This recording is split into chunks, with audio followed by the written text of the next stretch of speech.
Bonjour et bienvenue pour un nouveau leak d'Android Leaks. Je suis Benjamin Monjoie. Et je suis Yannick Lemain, bonjour. Alors Yannick, de quoi on va parler aujourd'hui ?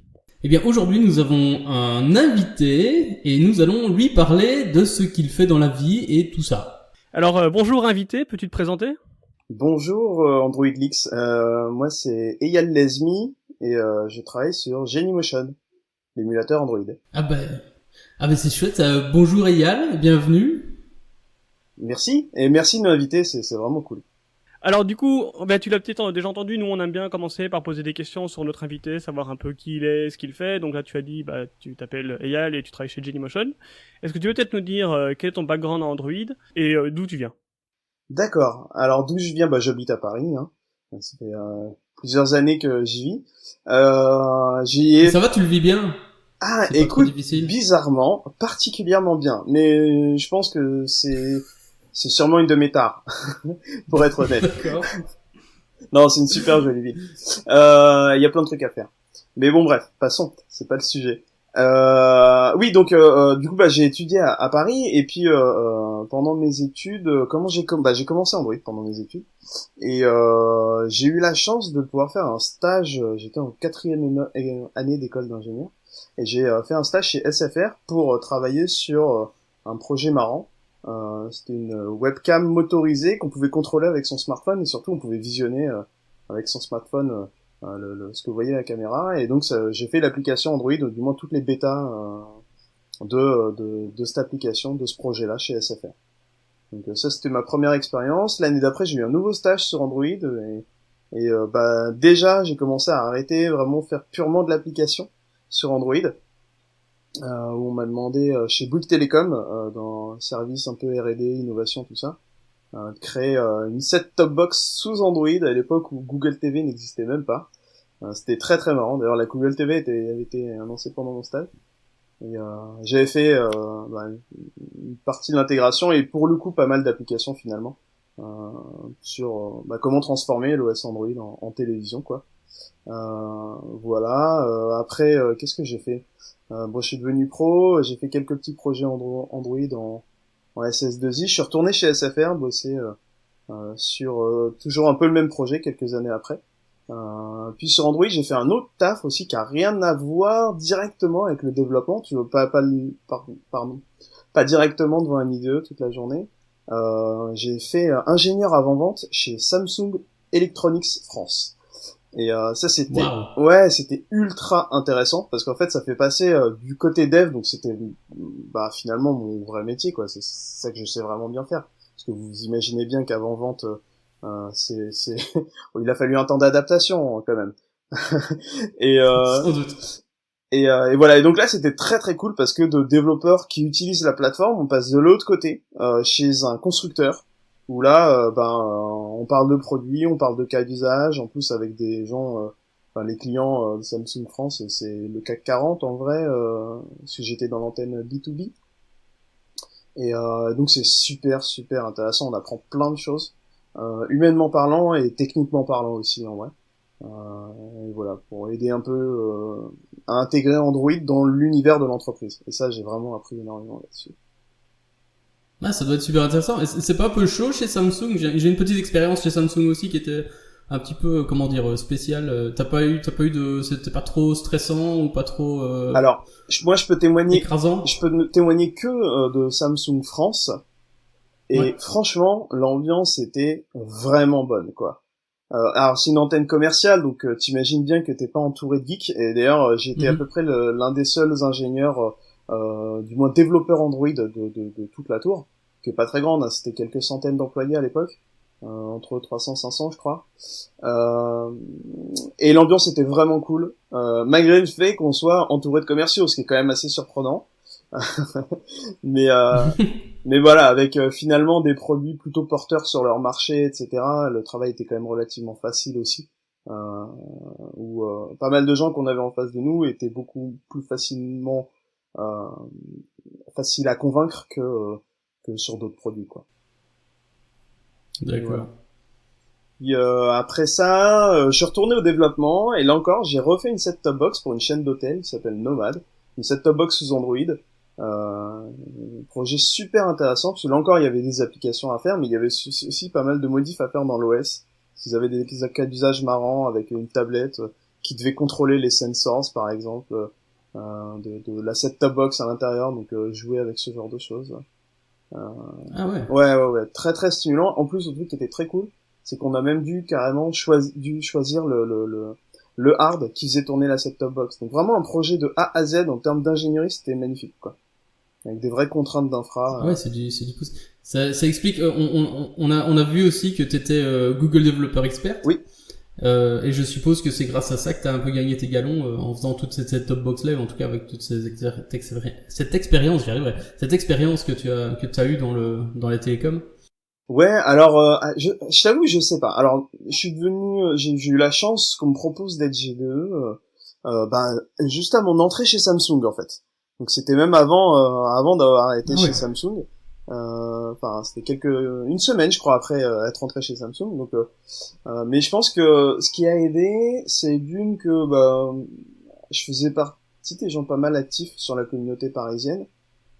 Et puis, je pense que j'ai un truc aussi, c'est que à une époque, j'avais lancé un truc qui est mort aujourd'hui, qui s'appelait Android Devcast, et c'était un podcast sur le développement Android. Donc le fait que je bouge un peu ce genre de choses, peut-être que ça a attiré. Après, j'ai pas les vrais arguments de pourquoi moi ou pourquoi. D'ailleurs, il y a pas que moi.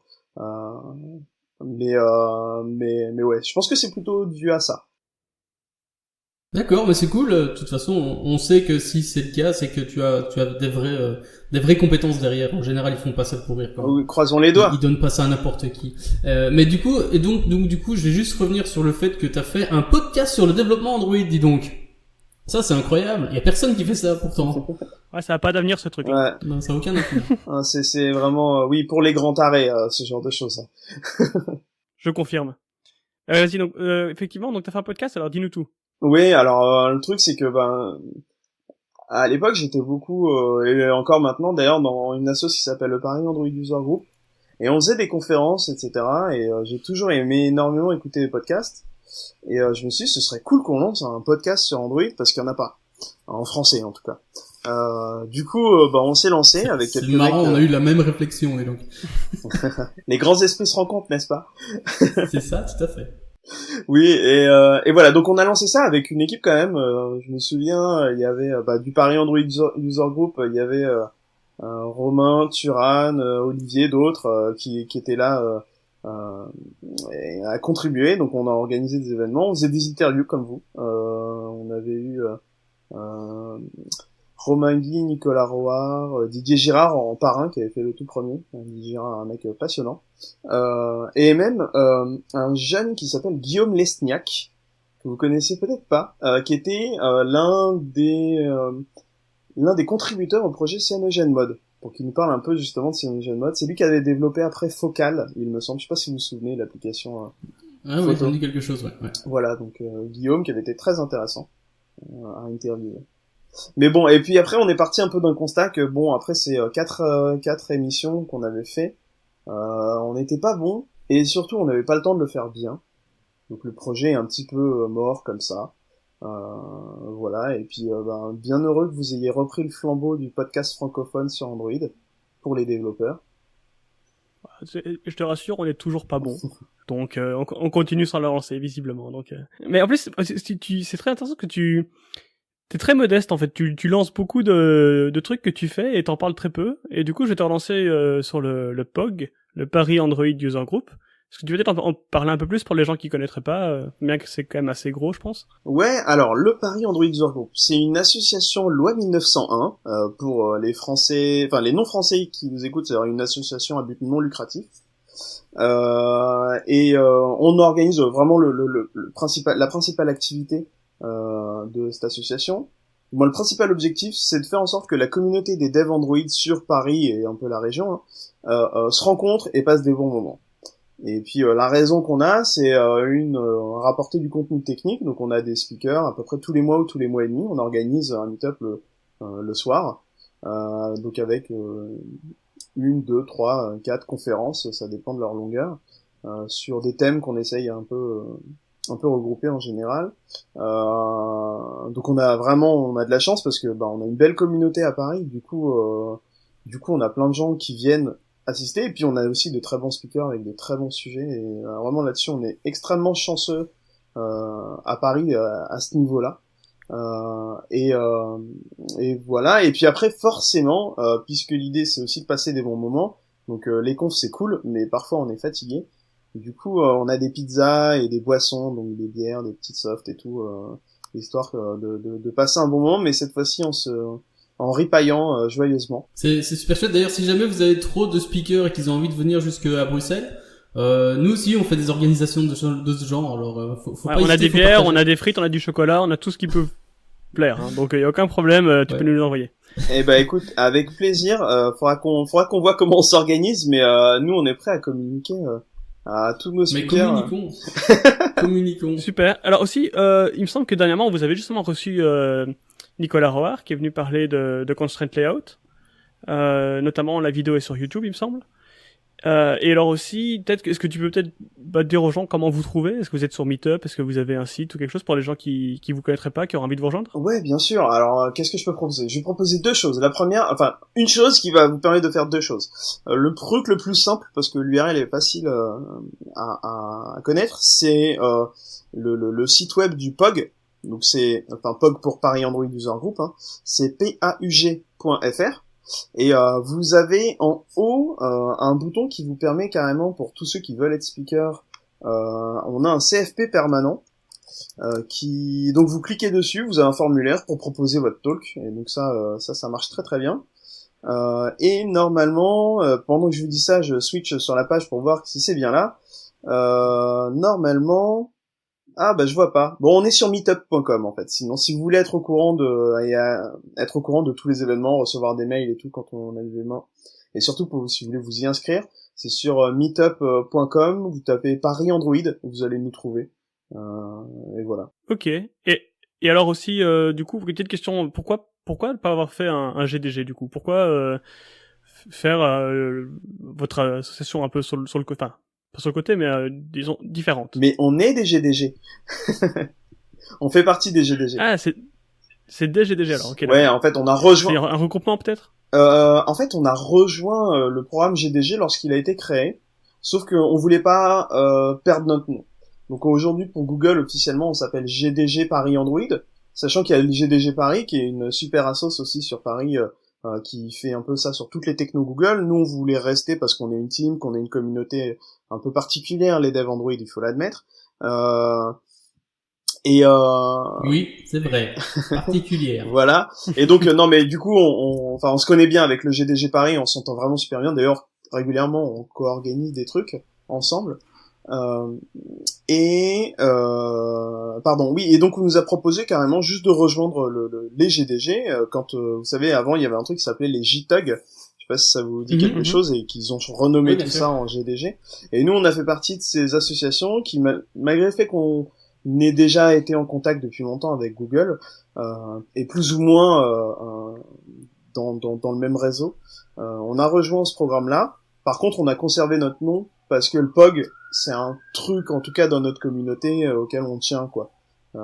Et malgré ça, on reste des GDG relativement investis, et on aime bien ce que fait Google là-dessus. Donc, à part le nom, en vrai, on n'a pas eu à céder vraiment grand-chose d'autre.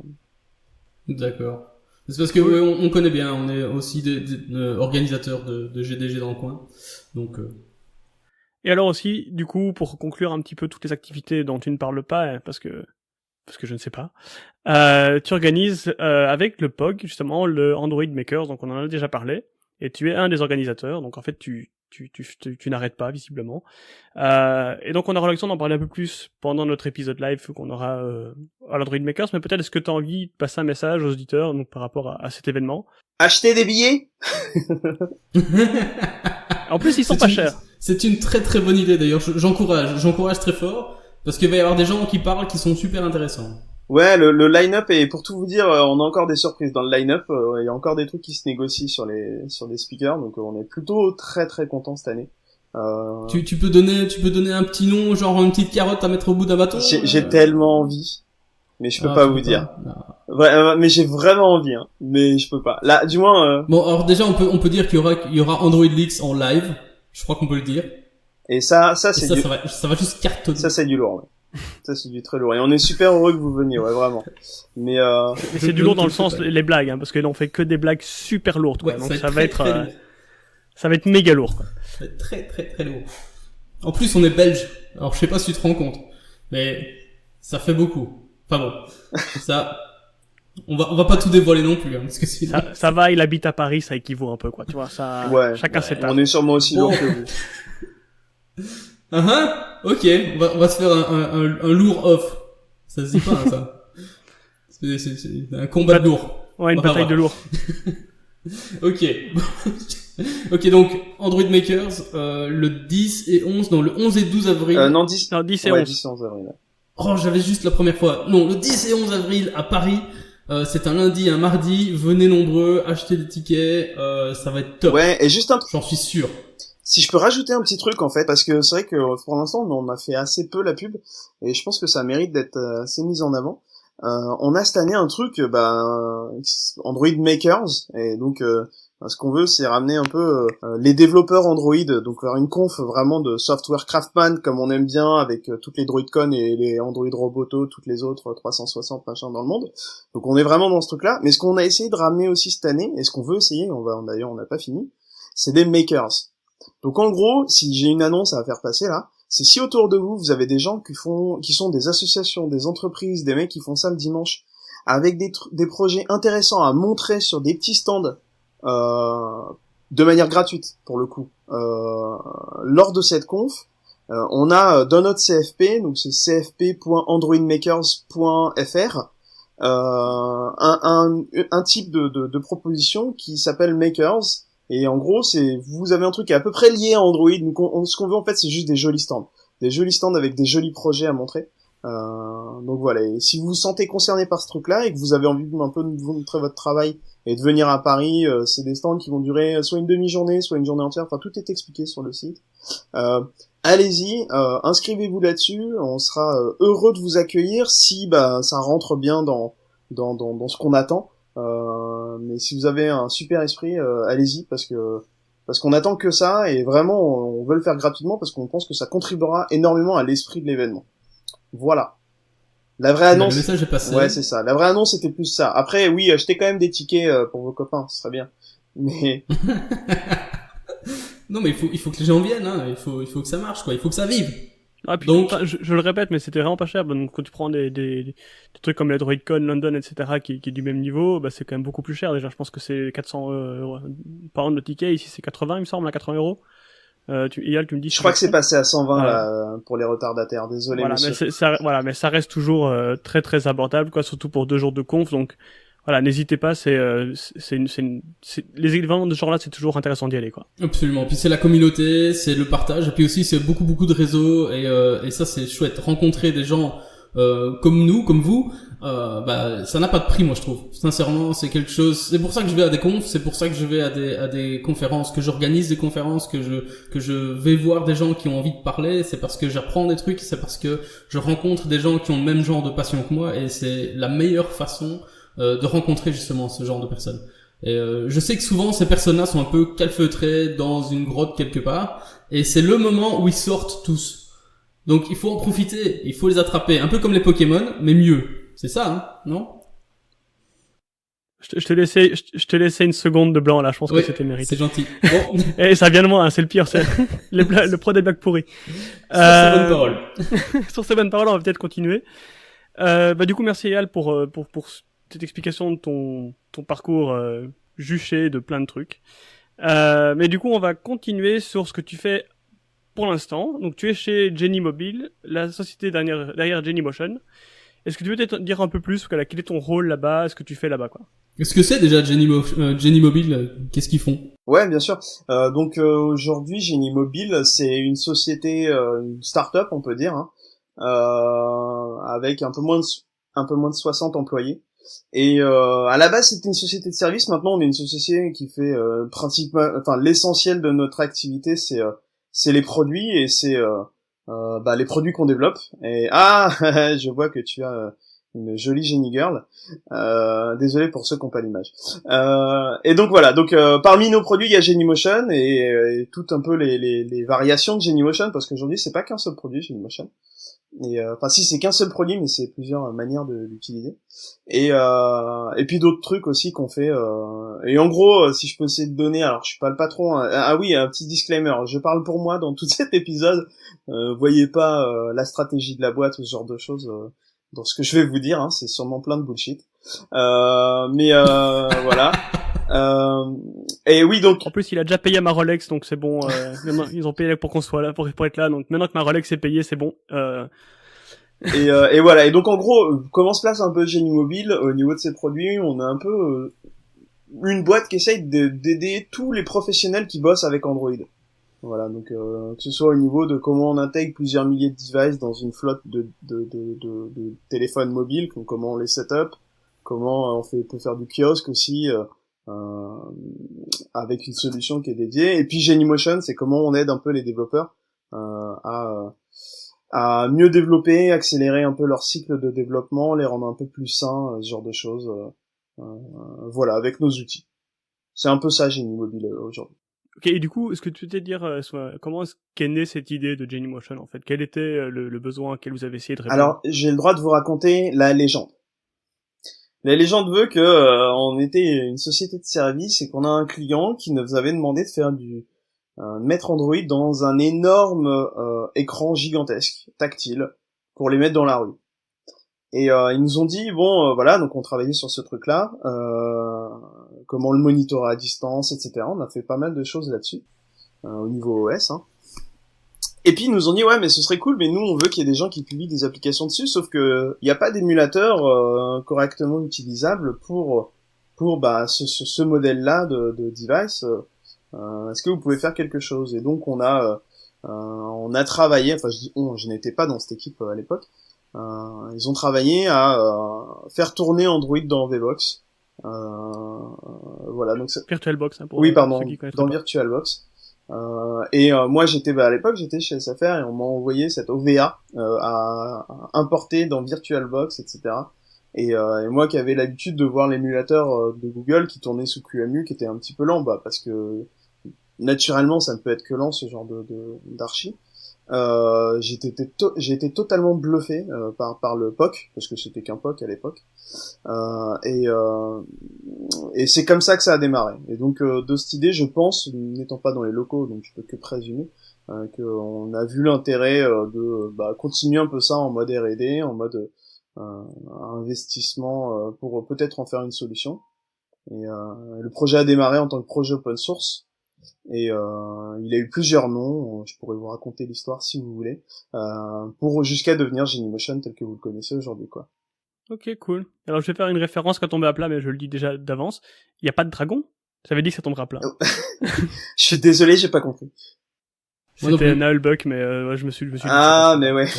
D'accord. Et voilà. Mais oui, non, je voulais juste dire, oui, moi, je connaissais Genymotion et j'utilisais Genymotion, parce que c'est vrai que pendant très longtemps, en fait, jusqu'à il y a relativement peu de temps, c'était la seule solution si on voulait pas acheter tous les téléphones du marché, en tout cas une grosse partie des téléphones du marché qui vont bien avec toutes les tailles d'écran, et parce que c'est quand même un point qui est assez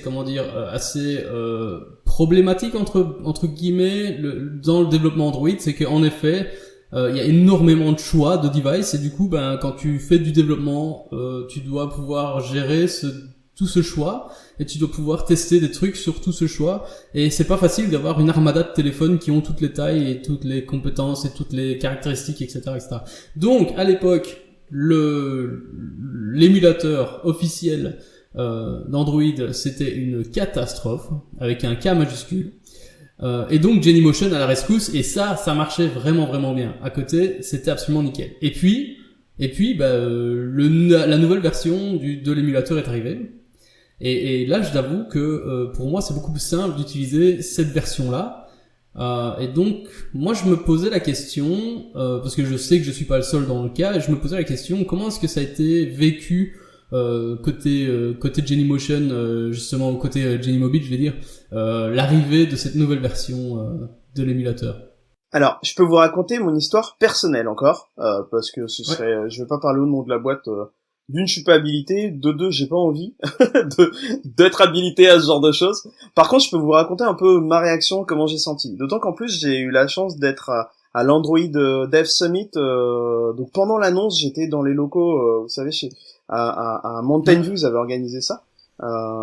Du coup, t'as tout pété en fait. T'as retourné l'étape, t'as explosé le projet, t'es parti. J'ai mis un coup de boule au présentateur.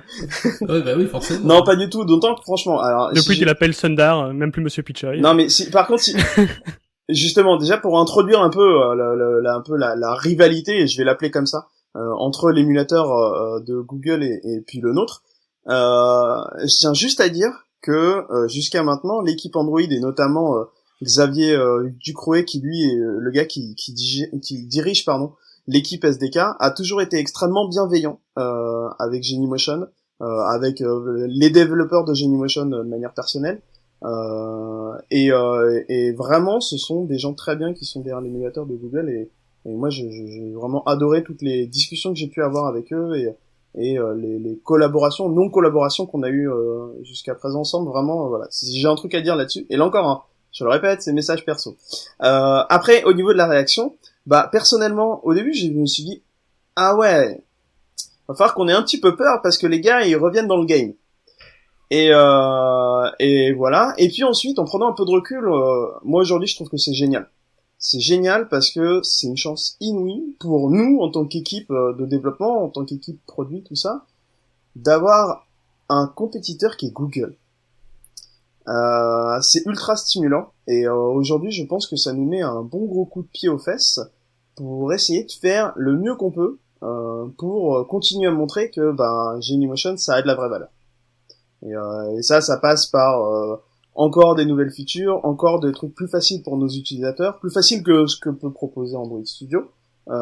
C'est un peu notre rôle, hein, parce que eux sont gratuits, nous on est payants, donc ça fait une énorme différence en termes de friction, quoi, d'utilisation, et surtout pour voir plus haut, c'est-à-dire que,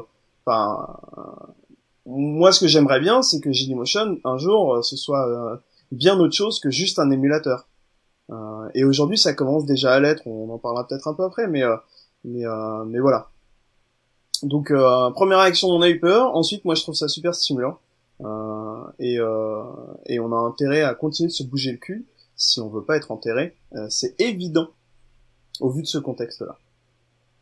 Mais c'est très très sain comme réaction, je trouve. C'est une bonne chose de se dire, ok, maintenant il est temps de se secouer un petit peu les puces et on peut faire mieux. C'est mieux que de se dire, ok, on est fini, on met la clé sous la porte et on se passe. Oui, sinon je serais pas là pour vous en parler, hein. C'est sûr. Mais non, je trouve que c'est vraiment bien, et je pense que, il y a beaucoup de sociétés qui réagiraient pas de la même manière, qui vont plutôt réagir sur la défensive, tu vois, en critiquant ou en attaquant de manière relativement gratuite. Et ça aide pas, et je pense que justement ce genre de compétitivité, c'est vraiment ça qui va stimuler le marché, qui va stimuler l'amélioration, qui va juste être bénéfique pour tout le monde. Et je vous souhaite très fort, vraiment sincèrement, de sortir l'émulateur XX qui va être mieux. Voilà, j'attends de voir la suite en tout cas à ce niveau-là, avec impatience. C'est cool. Compte sur nous. Compte sur nous. Je pense que t'as mis aussi le doigt sur un point très intéressant, c'est que Google, dans sa façon des choses, du moins par rapport à Android, je parle dans l'écosystème, est souvent quelqu'un d'assez sain pour la compétition, c'est-à-dire qu'ils ont leurs produits, mais c'est pas forcément de les pousser plus que les autres, c'est-à-dire que typiquement Chrome va venir préinstaller, mais on peut très bien utiliser n'importe quel autre navigateur. Pareil, toutes les applications Google au final sont dans ce style-là. Je veux dire, ils vont pousser du Spotify même pendant leur propre keynote, etc. par rapport à Chromecast, alors qu'ils ont Google Play Music. Donc je pense que à ce niveau-là, t'as peut-être mis le doigt sur quelque chose d'intéressant, qu'effectivement c'est pas non plus le compétiteur qui va tout faire pour vous écraser alors qu'ils ont les moyens, et au contraire, il va y avoir peut-être une compétition saine. Ouais, après. Je sais pas si je me trompe. Après, on a une chance là-dedans.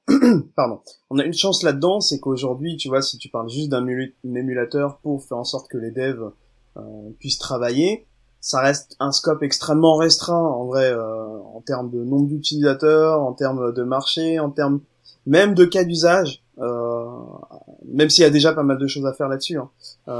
Et justement, quand t'es dans ce genre de considération, tu te dis bah pourquoi pas aller taper ailleurs et continuer de proposer des trucs super intéressants aux devs, parce que ça c'est vraiment notre cœur de métier, c'est ce qu'on sait faire, c'est la communauté qu'on est déjà à la base à Génie Mobile et du coup qu'on connaît le mieux.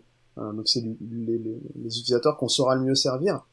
Mais après il y a plein d'autres gens qui utilisent Android dans une équipe de production d'applications ou de production sur des plateformes Android, des marketeurs, des managers, des CEO, des designers, tout ça, et ça encore c'est avec plein de nouveaux usages qui concernent pas forcément les devs, mais qui sont quand même super intéressants et super techniquement stimulants à aborder quoi, parce qu'ils ont des trucs intéressants à faire.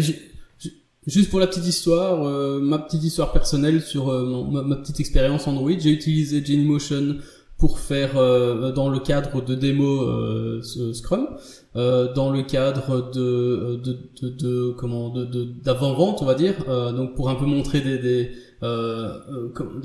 prototypes, je veux dire, chez le client pour éviter justement de devoir s'amener avec un paquet de... C'est plus facile, ça marche bien, et aussi faire de petites vidéos. Donc voilà, j'étais un grand fan de Genymotion et j'avoue que je le dis au passé simplement parce que à l'heure actuelle j'ai plutôt tendance à utiliser et de manière assez violente, non pas violente, de manière assez conséquente, voilà. L'émulateur, en fait, j'ai toujours utilisé les émulateurs de manière assez conséquente, mais là, je dois dire qu'avec la nouvelle version de l'émulateur officiel, encore une fois, je peux en lancer 2, 3, 4, 12, j'ai plein de configurations, machin, etc. C'est directement intégré dans l'IDE, donc pour moi, c'est plus facile. Et on arrive quand même à faire des trucs, enfin ici en tout cas dans le projet sur lequel je travaille, on n'a plus vraiment ce besoin, mais j'ai dans le passé utilisé Genymotion pour tout ça. Donc clairement ça allait un petit peu plus loin, ça restait quand même dans un cadre assez développement évidemment, mais quand même ça restait, enfin c'était un petit peu hors du développement à proprement dit, c'était un petit peu pour aussi faire de l'avant-vente et des démos et partager et des trucs comme ça. C'était pratique parce que ça on peut l'installer très facilement, c'est juste un lien, cliquer, ça va vite. Donc ça n'importe qui peut le faire, c'est pratique, c'est vraiment pratique. Tandis que dans l'autre sens l'émulateur Android, il faut installer une partie du SDK, il faut installer ADB, c'est pas aussi facile à utiliser. C'est clairement pas aussi facile à utiliser. Ceci étant dit, j'avais quand même un problème. C'est pas un problème, c'était plus quelque chose qui était assez embêtant et j'ai jamais vraiment trouvé une solution facile pour ça. Et j'espère que ça vous allez le régler dans le futur, si possible. C'était l'utilisation des Google Play Services.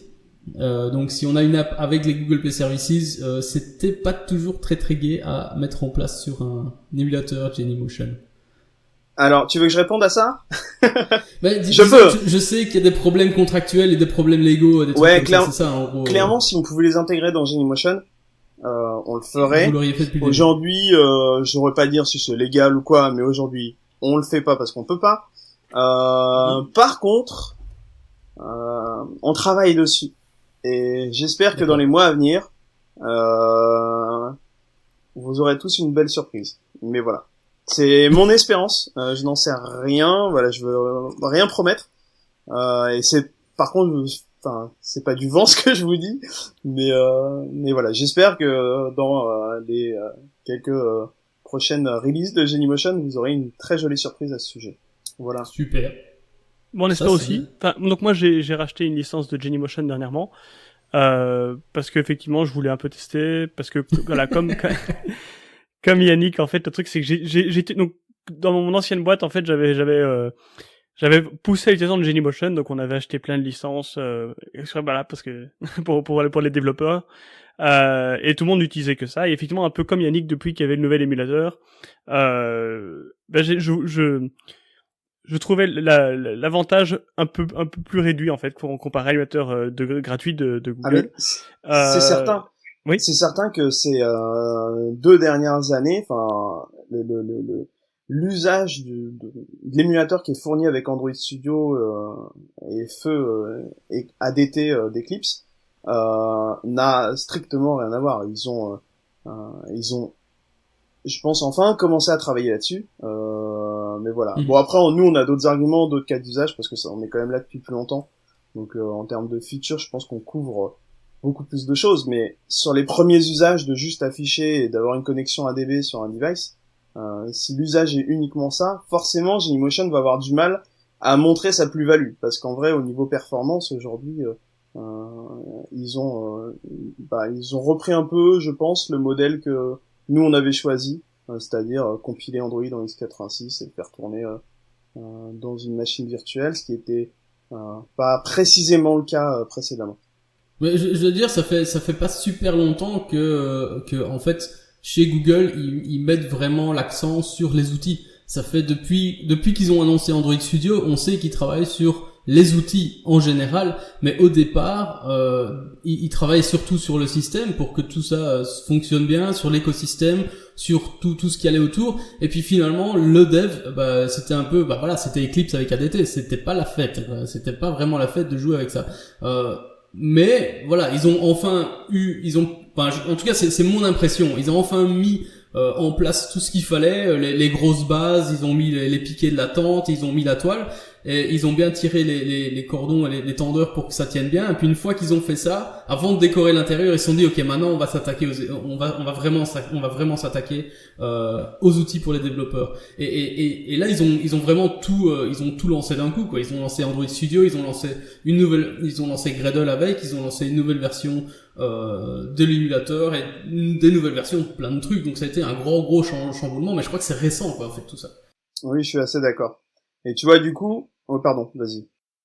Non, c'est parce qu'en fait, moi, par rapport à ce que je disais, c'était juste que, donc du coup, j'ai racheté Genymotion récemment, et j'ai testé, et donc nous, notre application, elle utilise les Play Services, et au final, contrairement à avant, les Play Services, ils meurent plus gracieusement, on va dire. C'est-à-dire qu'il t'affiche un petit message qui te dit, vous devez installer les Play Services pour que l'app fonctionne mieux, mais tu peux t'en passer. Donc du coup, à ce niveau-là, donc je me rappelle à l'époque, quand il fallait installer les Play Services dans Genymotion, il fallait installer un premier APK qui servait à transcoder à quelque chose comme ça, et puis après un deuxième APK qui était enfin les Google Apps, ça c'était des zips il me semble, et donc là on les avait, et donc ici je ne suis même pas repassé par ce processus là, puisqu'au final j'en ai pas eu besoin. Donc pour les quelques tests que je voulais faire, et puis les fonctionnalités qui étaient intéressantes avec Genymotion, c'était le fait de pouvoir afficher en pixel perfect, de pouvoir vraiment voir un par un. Donc du coup ça c'est quand même pas mal quand on a des bons écrans pour arriver peut-être aussi à voir ce que ça donne sur un émulateur, ce qui est plus difficile à faire avec les trucs de Google. Et puis la gestion un peu plus fine aussi du hardware émulé en fait. Donc voilà, donc je disais effectivement l'avantage est peut-être moindre, mais il est toujours là, je pense. Et c'est peut-être aussi là que tu pourras peut-être nous éclairer sur les fonctionnalités que Genymotion apporte et qui, toi, t'estimes justement font la différence. Ouais, alors je pense qu'aujourd'hui, oui, clairement, là où on va faire la différence, c'est que on a beaucoup travaillé à rendre Genymotion prête pour le serveur d'intégration continue. Donc concrètement. Attends, Genymotion, c'est féminin? J'ai toujours dit que c'était j'ai toujours dit masculin, mais. Ah, je vois même pas ce que j'ai dit qui pourrait dire que c'est féminin ou masculin, en vrai, désolé. T'as dit prête. Et prêta. Oui, bon, bref. Ah, ok, non. Non, mais faut pas l'écouter, il fait son belge, c'est rien. Donc, ce que je disais, ouais. On a pas mal bossé à faire en sorte que Genymotion soit prêt à, fonctionner dans les serveurs d'intégration continue, donc dans le CI, avec de l'automatisation de création de devices, de lancement, etc. On a aussi donc on a une ligne de commande forcément, parce qu'il y a que ça de vrai pour ça. On a aussi un plugin Gradle. Donc en gros, quand vous voulez lancer des devices automatiquement, lorsque vous faites une tâche genre connected Android test ou un truc comme ça, dans votre but.gradle, vous déclarez quelques devices, vous pouvez configurer plus ou moins finement en fonction de vos besoins. Et puis on lance les devices automatiquement juste avant les tests. Voilà, donc ça c'est des trucs assez utiles, principalement pour le CI. Après au niveau des widgets, des sensors, des features, on continue à bosser dessus et il va y en avoir des assez sympas qui arrivent prochainement, notamment liés au sensor, notamment liés au network. Puis on a du network throttling aussi, vous savez, le truc que qu'on fait souvent avec Charles Proxy. Nous aujourd'hui, c'est un truc qui est vraiment embarqué directement avec la version payante de Genymotion. On a ce genre de features qui peuvent être très intéressantes de notre côté. Ouais, ça c'est super important. On teste jamais assez les problèmes de réseau et ça entraîne toujours plein de problèmes. Donc effectivement, c'est pas toujours simple à tester avec un vrai device. Donc ça c'est pas mal, ouais. Donc voilà. Je pense que l'émulateur officiel n'a pas de ligne de commande, hein, à ce que je sache. Si. Je pense que si, ouais. Et, d'ailleurs, il y a moyen. Donc il y a un plugin Jenkins, je pense c'est de la communauté qui l'a créé, qui permet justement de créer des émulateurs à la volée aussi, un peu le même principe, mais du coup dans Jenkins. D'accord. Est-ce que Genymotion, vous avez un plugin Jenkins pour ce genre de choses, ou est-ce que Gradle est suffisant? Exactement. En fait, c'est Gradle qui est suffisant. Ce qu'on s'est dit, on a réfléchi. Pardon. On a commencé à travailler sur le plugin Gradle il y a c'était quoi, à mon arrivée dans Genymotion en fait. Donc il y a 2 ans et demi sûrement, un truc comme ça. Et on s'est dit, est-ce que c'est une bonne idée Jenkins?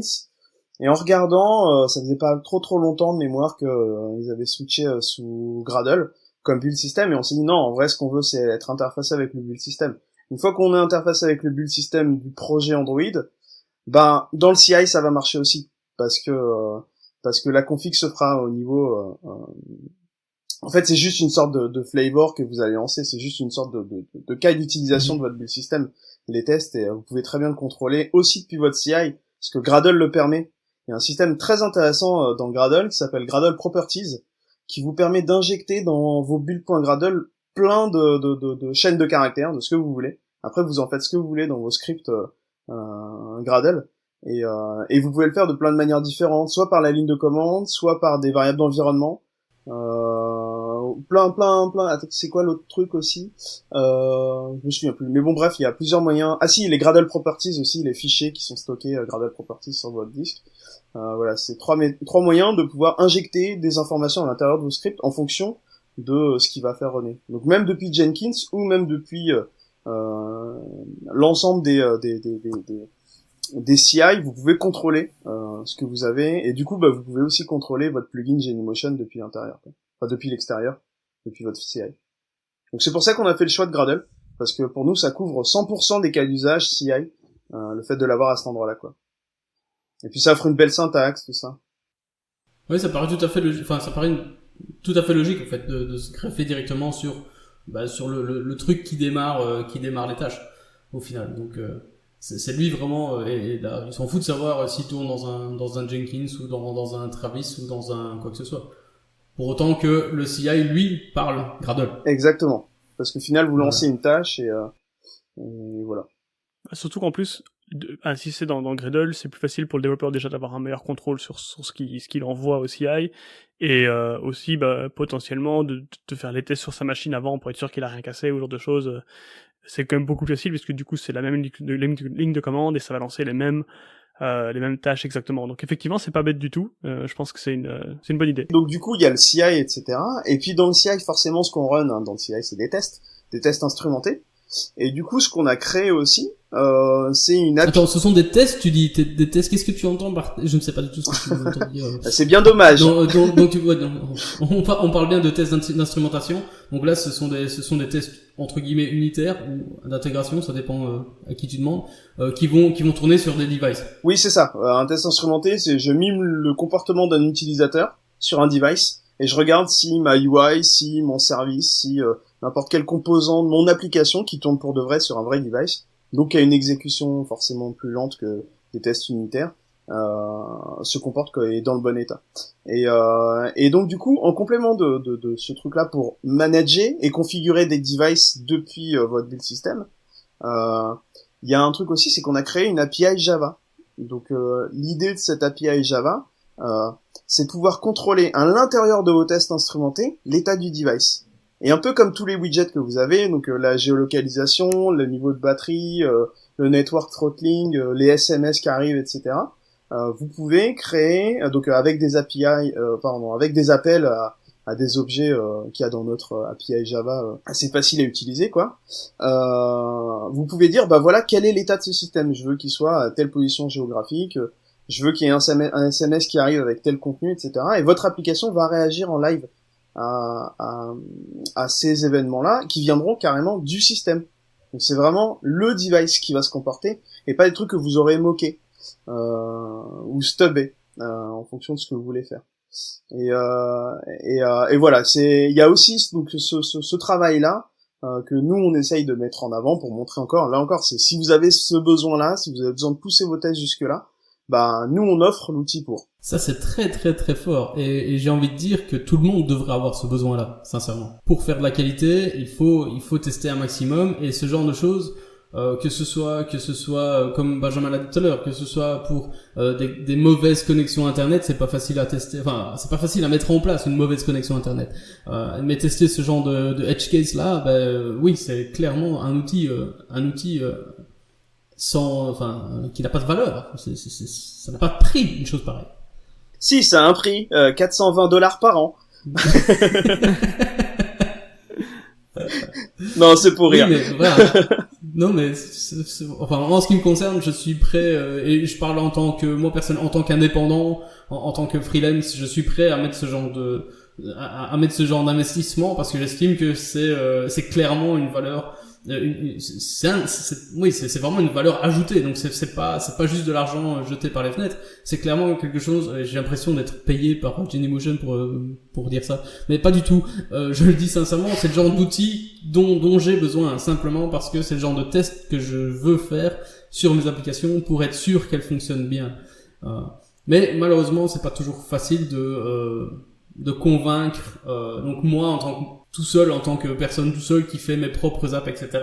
Aucun souci. Maintenant, si on a des structures un petit peu plus grosses et un petit peu plus compliquées, des entreprises qui sont un petit peu plus rigides, je vais dire, là ça devient un petit peu plus compliqué à leur faire comprendre que oui, ça peut être utile d'avoir ce genre d'outils et que oui, il faut vraiment passer le temps à faire ce genre de choses et voilà. Un jour peut-être. J'y crois. Voilà, donc peut-être aussi il faut insister parce que c'est vrai que Yannick ça faisait un peu la pub, tu sais la pub années 60 là. Mais Yannick, tu as l'air beaucoup plus souriant aujourd'hui, bien sûr. Je suis passé à Genymotion. Mais donc donc, mais c'est ça. En vrai effectivement donc voilà, nous on n'est pas du tout des vendus ni quoi que ce soit et donc ce qu'on dit là, on le pense vraiment et on a déjà bien insisté donc dans les tests dans l'épisode sur les tests qu'on a fait. Les tests c'est important et ce genre d'outil qui peut nous faciliter la vie, je pense que c'est vraiment quelque chose d'important. Et effectivement, comme tu le disais très bien, Eyal, c'est le genre de choses qui sont pas proposées pour l'instant, en tout cas par émulateur Android. Et là où vous répondez à un besoin qui existe réellement, donc c'est voilà, je pense que là, si tu réponds quand même bien à la question de savoir pourquoi Genymotion plutôt qu'émulateur Android, du moins pour pour le dev qui s'applique un peu quoi. Ouais. Alors pour le coup, tu vois, tu disais, c'est même pas pour essayer de trouver un argument, mais c'est vrai que c'est une observation que mes commerciaux m'ont fait dernièrement. Enfin mes commerciaux non, les commerciaux de la boîte nous ont fait dernièrement, où parfois ils voyaient des arguments qui étaient assez intéressants au choix par les managers, donc les decision makers comme ils disent dans la Silicon Valley, pour aller prendre un produit payant plutôt qu'un produit gratuit. C'est la partie support en fait. C'est que forcément, puisque les gens payent par usage, forcément nous on se doit d'avoir des gens dédiés à répondre à des questions techniques, enfin plus ou moins techniques d'ailleurs, et voilà. Et donc il y a un aspect aussi que nous on fait parce qu'on forcément on est une entreprise un petit peu respectueuse de ses utilisateurs. De toute façon, ça aurait été difficile de faire autrement de toute manière. C'est qu'on a du support. Donc là encore, c'est un truc qui est différenciateur, qui parfois convainc les managers et puis parfois non parce que ils ont juste pas envie de dépenser quoi. Oui, c'est sûr. Moi, j'ai utilisé le support une fois parce que j'avais un souci et j'ai eu un peu du mal à me faire comprendre, mais finalement, vous m'avez bien aidé. Voilà. Ouais, moi aussi j'avais un souci et comme un con, je l'ai écrit en anglais. Si j'avais su, j'aurais écrit en français. Oui, effectivement. Oui, mais c'est peut-être ça en fait. C'est peut-être ça.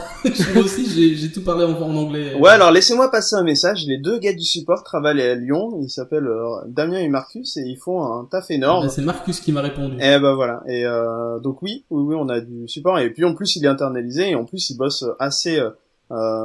Ces deux jeunes hommes adorent nous harceler de questions lorsqu'ils ont besoin, donc nous l'équipe de développement bien sûr, lorsque techniquement ils ont des gens qui leur écrivent des trucs qu'ils ont du mal à comprendre, soit parce que c'est techniquement un peu pointu, ou soit simplement parce que c'est des gens qui ont du mal à s'exprimer. Il y en a de tout. Mais ouais, donc ouais, pour le coup. Moi, j'ai du mal, j'ai beaucoup du mal.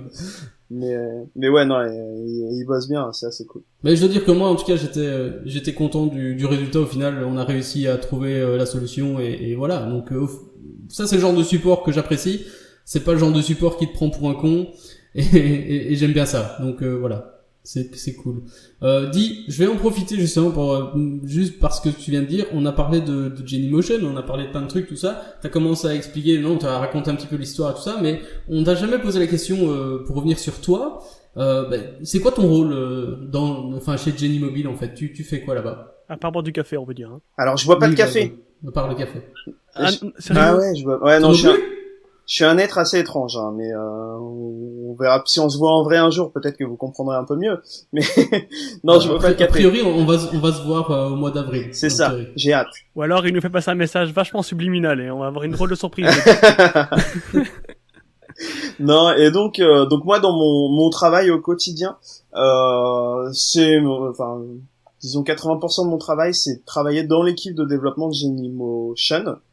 Principalement sur Genymotion Soft, donc l'outil que vous avez déjà utilisé tous les deux et peut-être j'espère un peu d'autres. Et voilà, donc les bugs, c'est notamment moi, mais on essaye de s'améliorer, hein.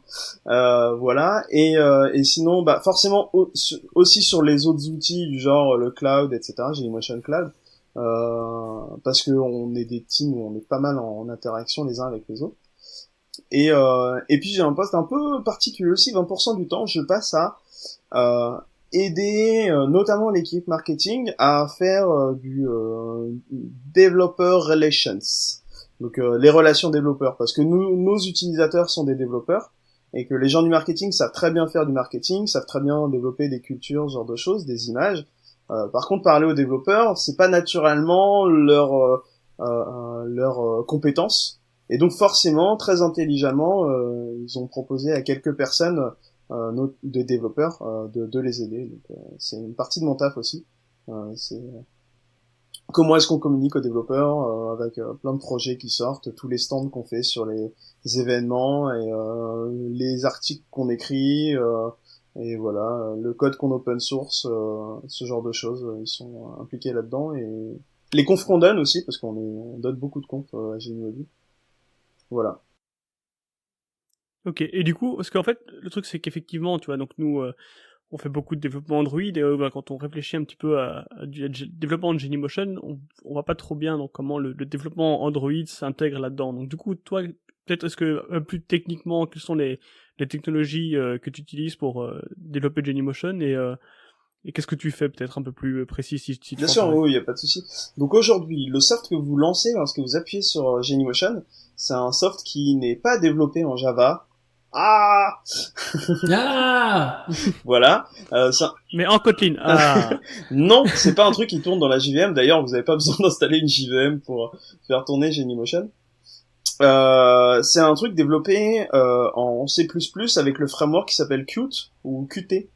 Ouais, Qt, je connais bien ça, j'ai travaillé avec ça pendant des années. C'est un très joli framework C++ qui nous permet de faire du multiplateforme, donc Windows, Mac et Linux. Et voilà, donc ça c'est le cœur de ce que avec quoi vous interagissez. Après Genymotion, c'est un peu en deux parties, donc il y a le soft de ce que vous voyez, et puis il y a aussi une VM qui tourne derrière, qui fait tourner le vrai OS Android. Et donc notre taf, c'est aussi de travailler sur un projet qui s'appelle AOSP, pour Android Open Source Project, pour porter l'AOSP sur Genymotion, du moins dans VirtualBox avec l'ensemble des fonctionnalités que propose notre produit.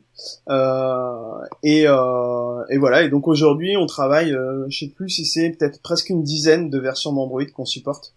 Donc c'est beaucoup de taf. Oui, j'imagine. Justement, c'est une question que j'avais. Est-ce que tu viens d'y répondre? Donc vous allez mettre vos mains directement dans le système Android, donc dans la version AOSP du système Android, pour que ça fonctionne. Donc est-ce qu'il y a des modifications spécifiques qui ont été faites? Je suppose que oui, pour que Genymotion fonctionne, notamment pour les interactions avec les options, les points géographiques, ce genre de trucs. Est-ce que ça a à voir avec ça ou Bien évidemment, bien évidemment. Aujourd'hui, quand on prend la OSP, quand on compile, il va pas tourner naturellement dans VBox. Il y a un petit travail à faire, ça en général on le fait assez rapidement. D'autant qu'on est pas mal rodé maintenant dans l'équipe. Je précise, j'ai jamais été l'un des mecs qui a porté une version, donc je suis pas un expert de ce sujet-là, mais j'ai quand même beaucoup observé, donc je peux en parler. Donc forcément, il y a une partie qui est du portage, qui se passe à assez bas niveau. Après, il y a des modifications qui nous amènent, et la plupart du temps, il y a un truc qui est important chez Genimobile, et on le voit parce qu'on, comme je disais, on a donné beaucoup de conférences, et il y a beaucoup de conférences qu'on a données qui sont comment faire pour, en tant que créateur de device Android, qui soit physique ou virtuel, comment on modifie l'OS Android sans le dénaturer. Sans le dénaturer, pourquoi ? Parce qu'Android c'est quand même un OS qui a son architecture, ses outils propres, qui est basé sur le kernel Linux, donc qui utilise un standard assez connu, mais qui fonctionne pas comme n'importe quelle distribution Linux. Donc ça c'est important d'y être fidèle. Et l'autre truc qui est important aussi, c'est quand t'es assez fidèle sur ce genre de choses, quand une nouvelle version d'Android arrive, ça te coûte beaucoup moins cher en temps de pouvoir supporter, parce que t'es capable de backporter des patchs que t'as fait, enfin de upporter, je sais pas comment on dit ça, des patchs que t'as fait sur des versions précédentes, beaucoup plus facilement, sans avoir à remuer la terre entière. Donc je vous rassure, la classe intent que vous utilisez dans Genymotion, eh bien la classe intent intacte et pas une classe overloadée comme vous avez sur certains devices de chez certains constructeurs coréens, taïwanais, chinois et japonais et ce genre de choses. Donc là on a un vrai outil qui est du vrai AOSP en fait, du vrai pur AOSP. Et j'ai pas envie de dire Google parce que aujourd'hui on n'a pas les Play Services, mais du pur AOSP. Donc on est d'accord que outre le côté Play Services, on est d'accord que c'est pas du robot électrique où ils ont tout moqué. C'est vraiment un vrai système qui tourne avec des vrais API, avec tout qui va bien comme oui, d'où le besoin indispensable d'avoir VirtualBox pour faire tourner cet OS en fait. VirtualBox c'est un outil qu'on utilise pour faire tourner un Ubuntu, un Windows ou n'importe quel Linux quoi sur sa machine. C'est très clairement, c'est pour ça qu'on a vraiment besoin de VirtualBox, c'est qu'on a un vrai OS qui tourne. On a un vrai Android. Et un truc aussi qu'on fait, alors là encore, ça fait un peu de la pub, mais pourquoi il y a un truc qui est super important pour nous, c'est qu'on ne release jamais une version d'Android. C'est pour ça que notamment la 5.1, la 7.1 pardon, elle a un petit peu tardé dernièrement. C'est que techniquement on avait un petit peu galéré là-dessus. C'est qu'on ne release jamais, donc on ne release jamais une version d'Android, une nouvelle version d'Android en mode final, tant qu'elle n'a pas passé un truc qui s'appelle le CTS. Alors je sais pas si vous savez ce que c'est le CTS. Non, pas du tout. Alors CTS, c'est documenté sur le site d'AOSP. Ça veut dire Compatibility Test Suite, et c'est une suite de, alors je crois sur la version 7.0 ou 7.1, ça doit être 125 000 ou 150 000 tests instrumentés qui sont censés évaluer à quel point le device est fidèle à ce que doit être un device Android. Et nous on s'efforce d'avoir les mêmes résultats, voire parfois un peu meilleurs résultats que les device Nexus. Voilà. D'accord. Et c'est pour ça que parfois il y a plein de gens qui m'ont dit ouais mais attends c'est virtualisé, est-ce que t'es vraiment un vrai device Android, est-ce que mon application elle va tourner vraiment? Le seul argument que nous on peut apporter à ça, tu vois, c'est de dire aujourd'hui on a les mêmes scores qu'un device Nexus que tu as dans ta poche. Donc selon Google on est plutôt fidèle à ce que doit être un device Android. Et juste par curiosité, du coup, ça prend combien de temps à te faire tourner 125 000 tests? On est sur des tests de, je crois que de 6 à 8 heures. Ouais, c'est pas mal. Je crois que c'était ça, hein. N'ayant jamais eu à les faire runner moi-même, et je pense même que vu qu'on les laisse tourner sur, on a une petite infra de CI, notamment pour tout ce qui est système, on n'est pas derrière à les regarder un par un. ou du moins pas les 150 000. Et voilà. Et c'est super intéressant d'avoir cette suite de tests. C'est vraiment très intéressant pour nous parce que ça nous permet de repérer plein de trucs bas niveau et même plus ou moins haut niveau du framework, tout ça, qu'on a mal fait pour les fixer de la bonne manière, quoi. Donc c'est un peu une chance d'avoir ça. D'ailleurs, pour ceux que ça intéresse, le code de ces tests est disponible dans AESP. Enfin, donc, vous pouvez aller les voir, vous pouvez vous en inspirer aussi parfois, parce que bah, typiquement, je parlais que j'avais fait un peu de travail avec Media Codec, Media Extractor, etc. Ils ont des tests pour l'encodage, le décodage de vidéos, etc. Donc, vous pouvez aller, enfin, si parfois c'est des bonnes sources d'inspiration aussi pour voir un petit peu comment quelque chose doit être fait. Voilà. Et pour compléter un petit peu, donc là il y a la partie vraiment le corps de Genymotion que dont je vous ai parlé au niveau technique. Et puis après, en fait, sachant qu'on a une API Java, sachant qu'on a un plugin Gradle, sachant que on a un plugin IntelliJ aussi, alors qui mériterait un petit refresh pour tout vous dire, mais on a une ligne de commande, on a plein de choses comme ça, on a même un shell. On va peut-être tuer un jour, mais tout ça fait qu'on bosse aussi sur plein d'autres technos. Donc au niveau des langages, il y a du Java, du Groovy, nos outils internes sont en Python pour tout ce qui est automatisation. Donc on a pas mal de langages qu'on doit maîtriser plus ou moins bien quand on travaille sur Genymotion. Ça a l'air d'être quand même la boîte de Pandore du développeur qui est passionné, en tout cas. Tu touches à tout, quoi, là-dedans. Ah, c'est incroyable. Vraiment, moi, je suis passionné par ce projet. Les défis techniques qu'il propose, c'est à chaque fois super stimulant. Et vraiment, c'est un truc qui me fait kiffer ce projet. En plus d'avoir une chance inouïe, c'est de rencontrer des gars comme vous qui nous disent votre produit, on l'aime bien. Ça, vous imaginez même pas à quel point ça fait plaisir à entendre. Mais en plus, si tous les jours tu vas au boulot et on te lance un nouveau défi technique assez inédit au début, tu te dis mais comment je vais faire et voilà. Après c'est quand même un gros soft, on a du code legacy comme tous les projets en vrai.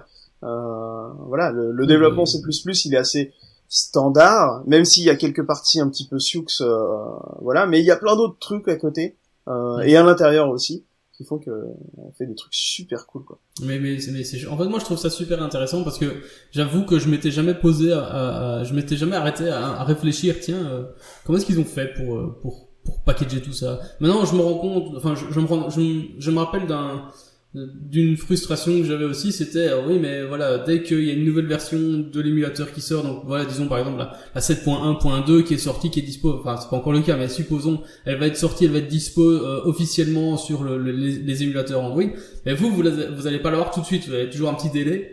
Il y a toujours un peu il y a toujours un peu de retard entre guillemets par rapport à Google évidemment, maintenant on sait pourquoi.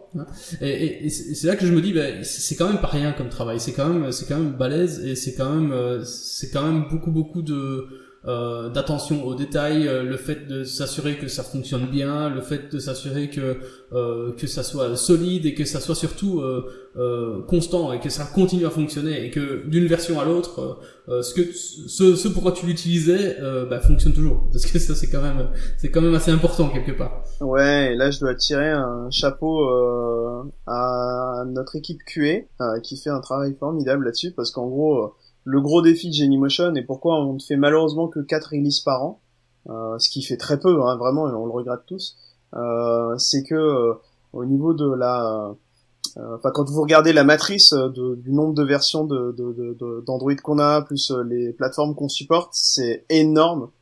Et du coup, pour valider tout ce soft, ça nous prend un temps fou. Même si on automatise tout ce qu'on peut, du moins chaque jour un peu plus. C'est beaucoup de taf à faire en sorte de pouvoir réaliser sur les 3 plateformes avec ces X versions d'Android qu'on supporte, quoi. Et là-dessus la QA a dû taf très dur, et nous on a plein de bugs à résoudre parce que c'est pas plus mal, hein. C'est sympa les bugs aussi de temps en temps. Oui.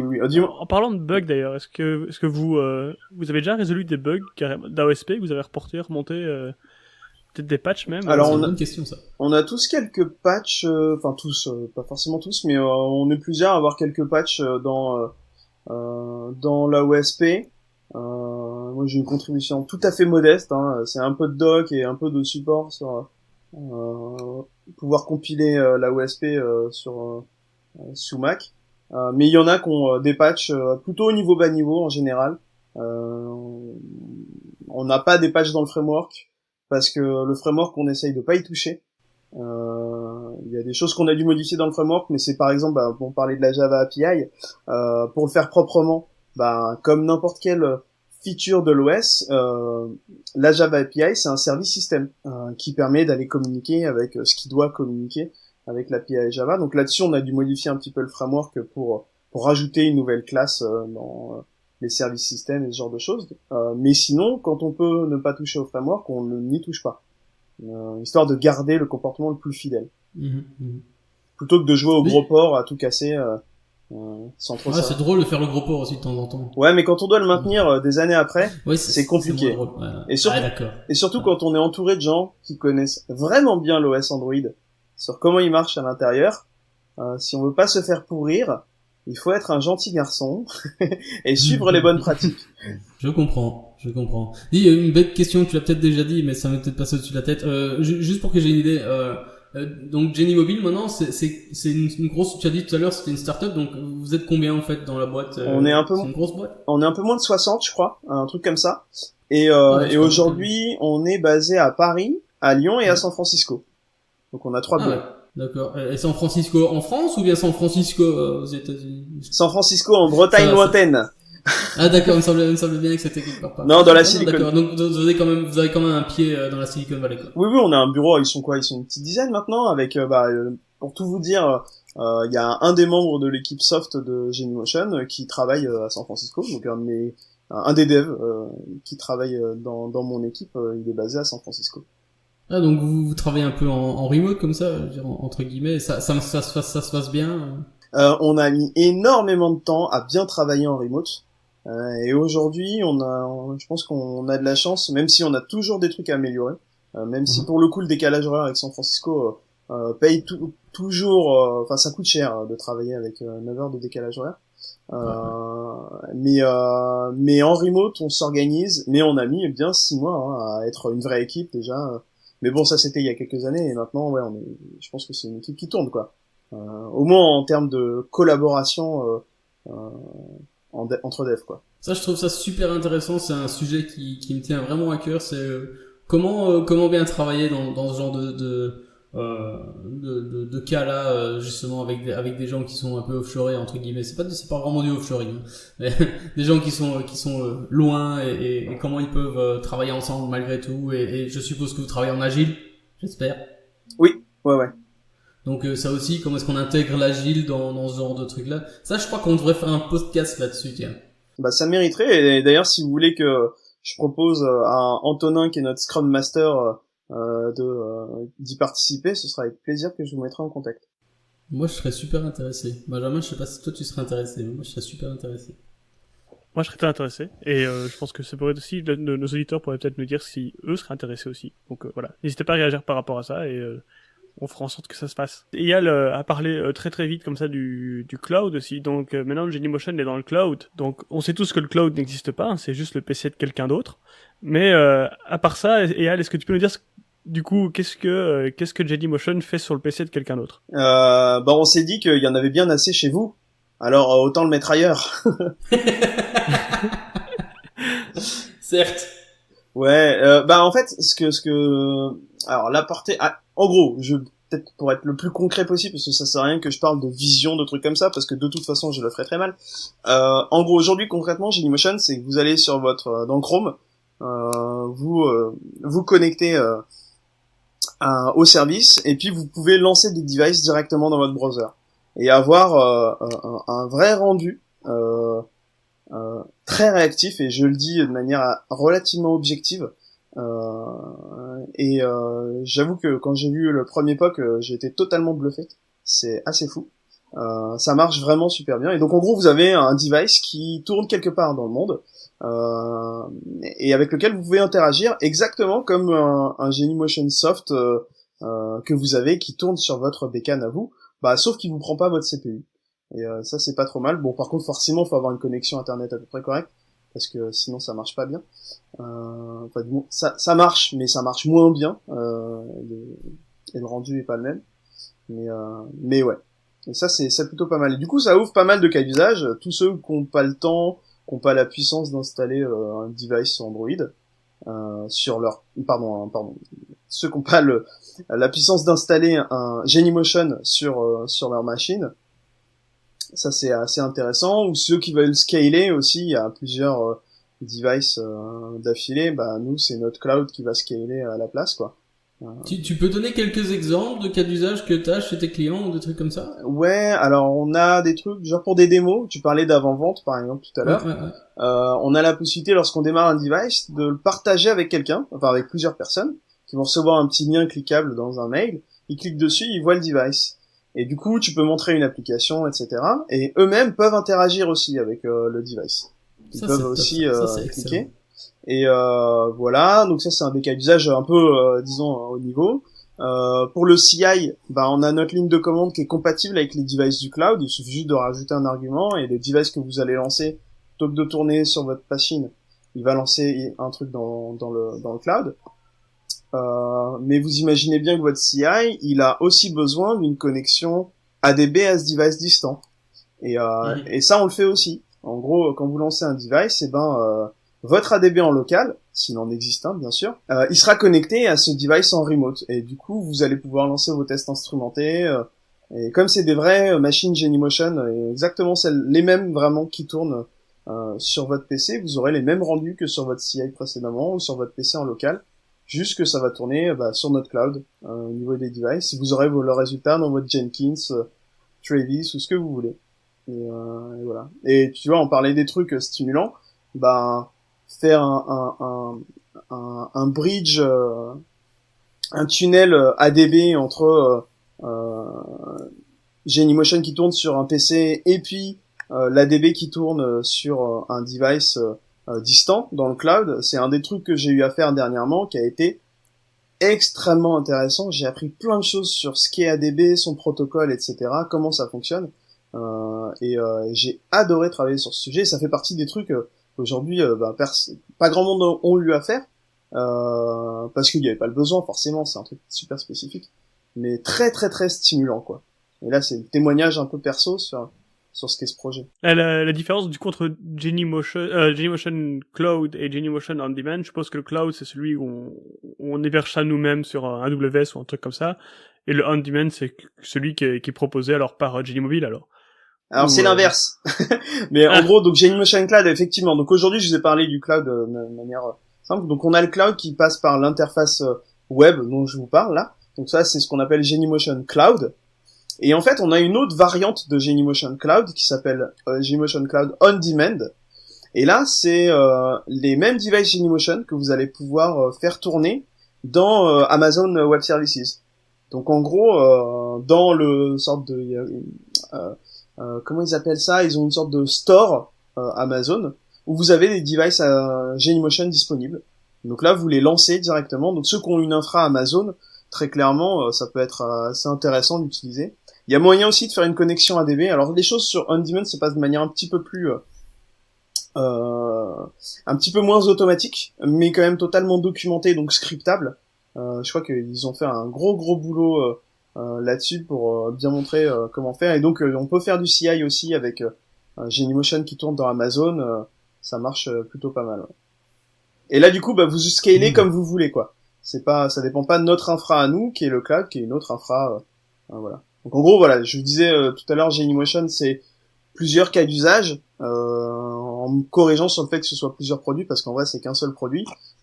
Mais on peut le faire tourner en local, sur un PC. On peut le faire tourner dans notre cloud à nous, avec des devices, avec des fonctionnalités de partage, d'affichage, de tunnel ADB assez automatique depuis la ligne de commande, tout ça. Et puis aussi depuis Amazon, pour faire à peu près pareil. C'est pas mal. Je trouve que c'est déjà pas mal. En somme. Ouais, c'est super. C'est un bon début. Du coup, on avait Genymotion, puis Genymotion a été vers les nuages, et maintenant qu'il est dans les nuages, je suppose que vous allez viser la Lune. Alors du coup, c'est quoi les prochains l'avenir de Genymotion avec ma super Genymoon. Voilà. Genymoon, c'est un Genymoon, je trademark, c'est je veux des droits d'auteur là-dessus. Genymoon. Très bien. De toute façon, c'est c'est sur Internet là, donc maintenant tout le monde pourra témoigner, n'est-ce pas? Exactement. Alors qu'est-ce que je peux répondre à ça? Attendez. Laissez-moi, vous me laissez 2 secondes pour y réfléchir. En gros, Pardon. concrètement, alors là encore, je veux faire un disclaimer parce que c'est même pas comme si je saurais vous dire ce que va être Genymotion, mais c'est qu'il y a encore plein de trucs qui s'offrent à nous, quoi.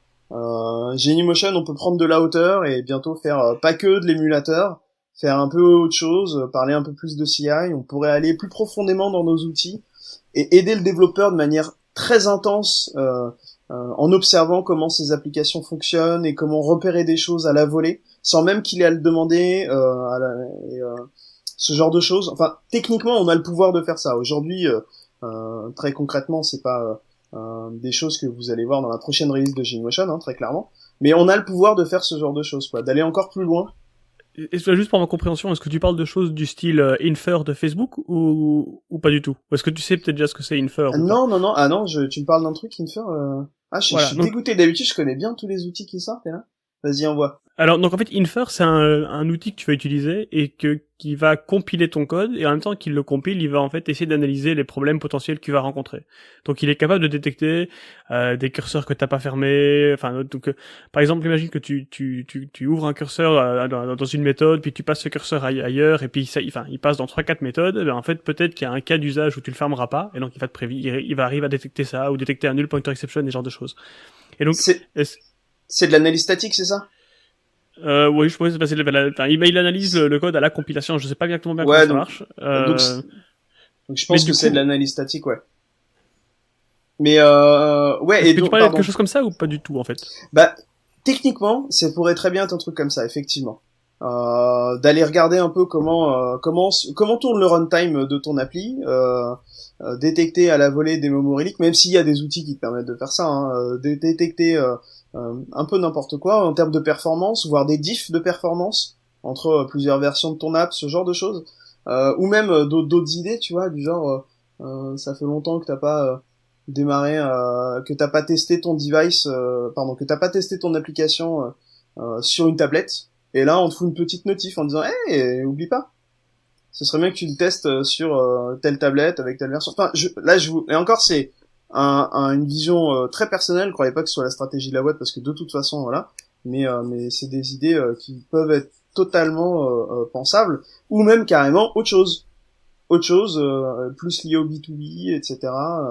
Mais justement, moi je me rappelle d'un truc. J'ai travaillé pour une boîte française et on a eu un client qui nous avait dit est-ce que vous pourriez nous faire une version d'Android mais customisée pour nous. Donc nous on va se démerder pour avoir les devices, ça va être un truc qu'on va acheter à un constructeur chinois à gauche à droite, mais on veut que ce soit une version d'Android qui soit vraiment à nos couleurs et à notre sauce, etc. Et nous, à ce moment-là, on avait regardé un petit peu on avait fait une espèce d'étude de faisabilité du truc, et au final, on s'était dit, peut-être que les gars de chez Genymotion, ils pourraient vous aider, parce que nous, je crois que c'est un peu au-dessus de nos têtes. Est-ce que vous avez déjà fait ce genre de choses? Parce que vous avez les compétences, vous avez tout ce qu'il faut, en fait, au final, pour faire ça. Ah oui, alors ce que j'ai envie de te dire, c'est que à l'époque où on était uniquement une boîte de service, ce qu'on est pratiquement plus maintenant, c'était typiquement notre cœur de métier. C'était faire des ROM pour des clients comme Orange, JC2Co et ce genre de choses. Clairement, c'est des choses qu'on sait faire. Quand je t'ai parlé de cette top box sous Android, c'était notamment, il y avait du développement d'applications, mais il y avait aussi une partie système où il fallait modifier un petit peu les choses, etc. Donc oui, très clairement, au niveau technique, on a ce genre de gars qui connaissent l'OS Android, qui savent faire du portage et ce genre de choses, quoi. Même si on ne peut jamais faire de magie. Mais je me rappelle à l'époque, on leur avait dit, vous devriez parler à ces petits gars-là. À mon avis, ce sera certainement une meilleure idée que nous. Ah, c'est gentil. Et je ne sais pas s'ils l'ont fait finalement, mais en tout cas, l'histoire ne le dit pas. Voilà. Je n'ai jamais su ce qui s'était passé avec ce projet finalement. Mais justement, je vois aussi dans les produits Genymotion, Genymobile, il y a Geny Kiosk et Geny Deploy. Et en fait, j'ai découvert ça récemment pour préparer un petit peu l'interview. Et en fait, c'est quelque chose qu'on avait recherché. Moi, je sais que pour un client dans mon ancienne société, on avait dû mettre en place justement une kiosque, enfin un écran tactile avec une application Android qu'on avait développée nous-mêmes, et on voulait mettre cette application dans un kiosque avec justement du matos un peu qui était pas tout à fait standard, on va dire, et je pense que c'est là que ça aurait été génial, parce que voilà, des kiosques avec Windows ou peu importe qui existent, enfin les écrans tactiles et Windows ça existe déjà, et donc voilà, des trucs comme Jenny Kiosk, c'est vraiment le genre de choses dont on aurait eu besoin à l'époque, quoi. Et je savais pas du tout que ça existait, donc c'est récent ça, ou comment ça se passe? Ouais, Jenny Kiosk, c'est un truc qui est pas vieux du tout. Je pense que ça a moins d'1 an. Alors, je vais peut-être me faire taper sur les doigts si c'est pas le cas. Mais il me semble pas. C'est une petite team qui bosse super bien. Ce projet est super marrant, super intéressant. Techniquement, il y a des trucs très marrants, derrière. Et en gros, pour, expliquer rapidement, c'est, pas mal de gens mettent à disposition des tablettes dans des espaces ouverts, des magasins, n'importe quoi. Puis ils ont besoin de faire tourner une application Android et rien d'autre. Et nous, c'est ce que fait notre solution. Et ce qu'elle permet aussi de faire, c'est du monitoring en fait de tout ça. Donc on est capable de maintenir à distance et de surveiller aussi l'activité qu'il y a sur les différentes tablettes ou smartphones qui sont mis en mode kiosque, c'est-à-dire en mode totalement bloqué sur une seule ou plusieurs applications. Et surtout manageable à distance. Bon, c'est un peu ce qu'ils proposent, quoi. Ok. Et du coup aussi l'autre produit c'est Jenny Deploy. Tu peux aussi en parler un peu plus peut-être, ou peut-être? Oui, je peux le faire rapidement. En gros, je vous parlais tout à l'heure, je vous disais de rajouter des devices Android dans une flotte de plusieurs milliers. En gros, quand c'est là, je peux vous reparler de Samsung. Vous avez des banques qui arrivent avec des commandes de 3000, 5000, 6000, 10 000, 15 000 devices, 15 000 appareils Android. Sur chaque appareil Android, ce qu'ils adorent faire, c'est changer le fond d'écran. Et je vous le dis, mais c'est vrai, hein. C'est pas une blague. Ce qu'ils adorent, c'est changer le fond d'écran. Ce qu'ils aiment aussi faire, et ce qui est plutôt utile pour leurs employés, c'est de charger tout ce qui est le MDM, vous savez, Mobile Device Management, les trucs d'administration à distance, tout ça. Charger le compte Google aussi qui est associé à leurs utilisateurs. Et vous imaginez bien que faire ça à la main, c'est un truc de fou.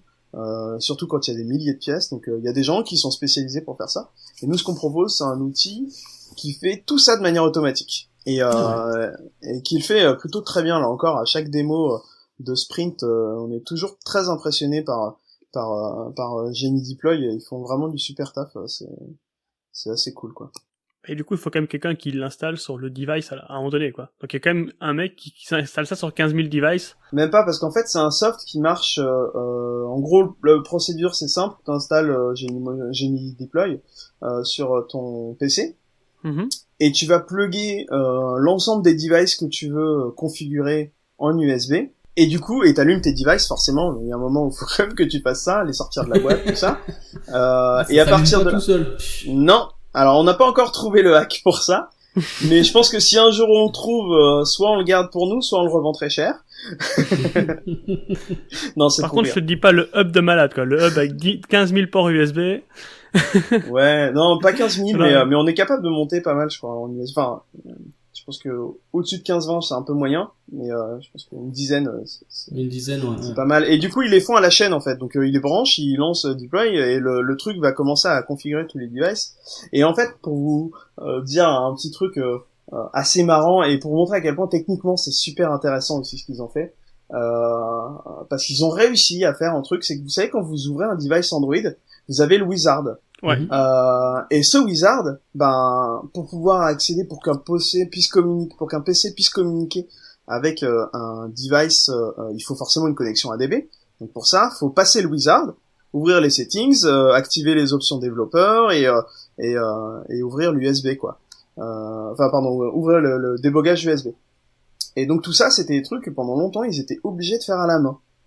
Et ils ont trouvé le moyen de s'en passer et de faire en sorte que ADB soit activé de manière automatique, sans même devoir avoir une intervention manuelle pour rendre le device compatible avec Jenny Deploy. C'est pas un peu dangereux, ça, quelque part? Est-ce que c'est pas Alors c'est pas ça, non? Non, c'est une vraie feature. Donc je pense pas avoir le droit d'en parler, donc je dois me taire. Mais techniquement, c'est pas un hack. Ou alors c'est un hack qui existe. C'est une vraie feature d'Android qui est exploitée pour ça. Je peux pas dire laquelle, je peux pas dire comment, Malheureusement, Mais c'est pas une faille de sécurité, quoi. c'est- On peut dire ça au moins. c'est pas une faille de sécurité. Après, tout est faille de sécurité. N'importe quelle feature est potentiellement une faille de sécurité. Mais dans le Oui, cas de c'est pas figure où, tu sais, quand tu ouvres un device, qu'il est Mhm. tout neuf, et que tu veux juste passer le wizard et accéder à des settings, la feature qu'ils utilisent représente pas pour moi, dans ce contexte-là, hein, une faille de sécurité, parce qu'en vrai, sur un device qui vient d'être formaté, il n'y a pas grand-chose à voler.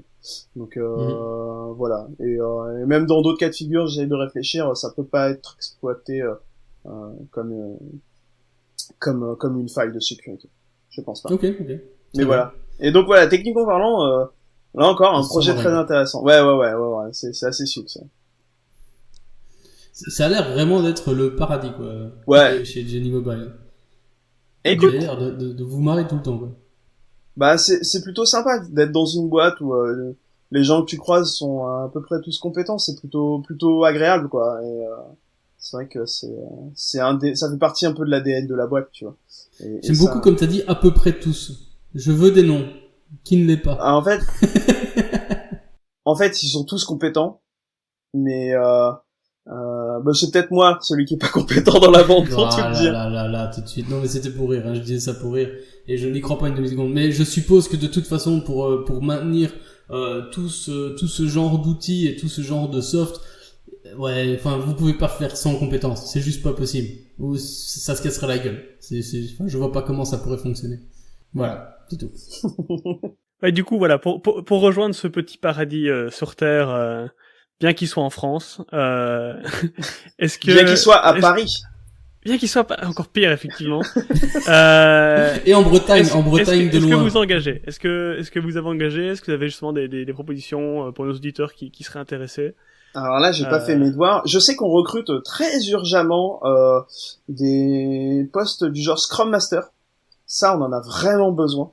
Donc ceux qui sont intéressés par cet univers un peu quand même développeur centrique, dans le sens où c'est vraiment le cœur de métier, les développeurs, mais avec des gens qui sont finalement un peu vivables, un peu. Voilà. Je sais pas trop. Je crois qu'on a un job board. Si vous tapez je pense que sur genimobile.com vous allez trouver un lien vers là-dessus. Je sais pas si on recrute encore des ingénieurs ces dernières semaines là. Je sais plus trop, c'est des trucs qui viennent, qui partent, ça. Donc je saurais pas vous dire. Donc là encore, allez regarder sur Jobs.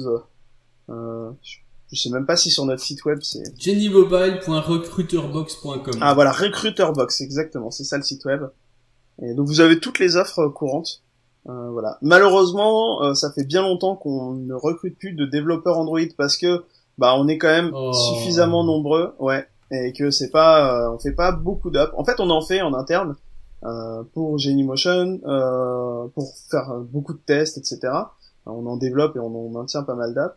Pour nos outils internes aussi, les trucs du genre, on avait connecté notre Babyfoot et on avait une application Android. Évidemment, Ouais. vous avez connecté votre babyfoot. Voilà. Pourquoi pas, hein? Franchement.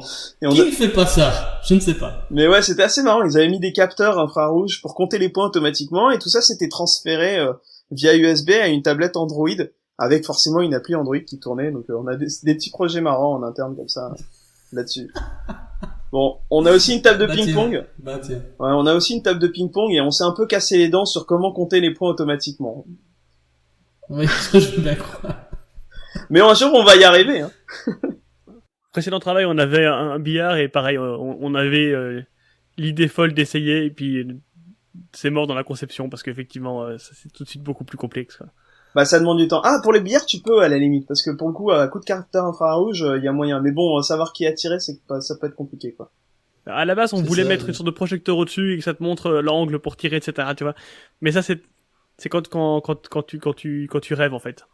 Il faut faire des maths. Il faut faire des maths pour ça. C'est difficile les maths. Moi j'ai arrêté.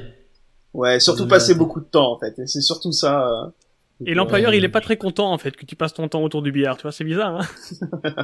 Mais si c'est super pour les petites vidéos de promo pour dire, t'as vu, nos employés ils sont trop contents et ils font des trucs et tout. Non? Ouais, c'est ça. Enfin, c'est peut-être pas un ROI génial non plus. Quoi qu'il en soit, donc voilà, on sait que c'est une boîte fantastique, Genymotion. En tout cas, ils produisent des trucs qui sont assez balèzes.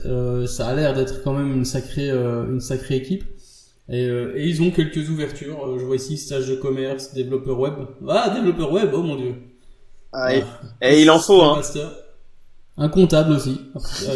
Pourquoi pas. Pour tous les comptables qui nous écoutent. Qui nous écoute. Oui, on doit en avoir beaucoup. D'ailleurs, s'il y en a, levez la main, s'il vous plaît. Je pense, s'il y a des comptables qui écoutent, à mon avis, ils sont pas arrivés jusqu'à ce niveau-là de l'émission. ils en ont eu marre. Alors, c'est quand que ça commence à parler chiffres? Alors, parlons chiffres, alors. Non. Et du coup, j'en profite aussi parce qu'on fait toujours ça, toi. Nous, on fait des feature requests pendant pendant les interviews. Et j'ai ça n'a pas encore marché. Hein. Ah non, ça n'a pas encore marché, mais bon, du coup, tu seras peut-être le premier.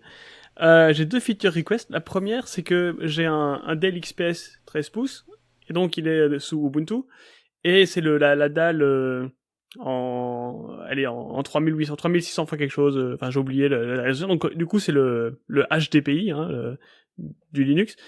Et du coup, Genymotion, il s'affiche en petit. Il y aurait moyen de fixer ça? Honte à nous. Honte à nous. C'est dans la roadmap. Sache que c'est dans la roadmap. On a glissé au forceps le support du Retina sous Mac parce qu'il il était assez déjà parce qu'on a énormément d'utilisateurs sous Mac, d'utilisateurs payants. Et du coup, c'est important pour nous d'avoir un soft qui est un minimum utilisable. Mais tout ce qui est UI, on a de très grosses surprises qui arrivent. Ça va nous demander un peu de temps. Donc malheureusement, absolument désolé que tu aies à supporter ça. Nous-mêmes, on est sous XPS 13 pouces.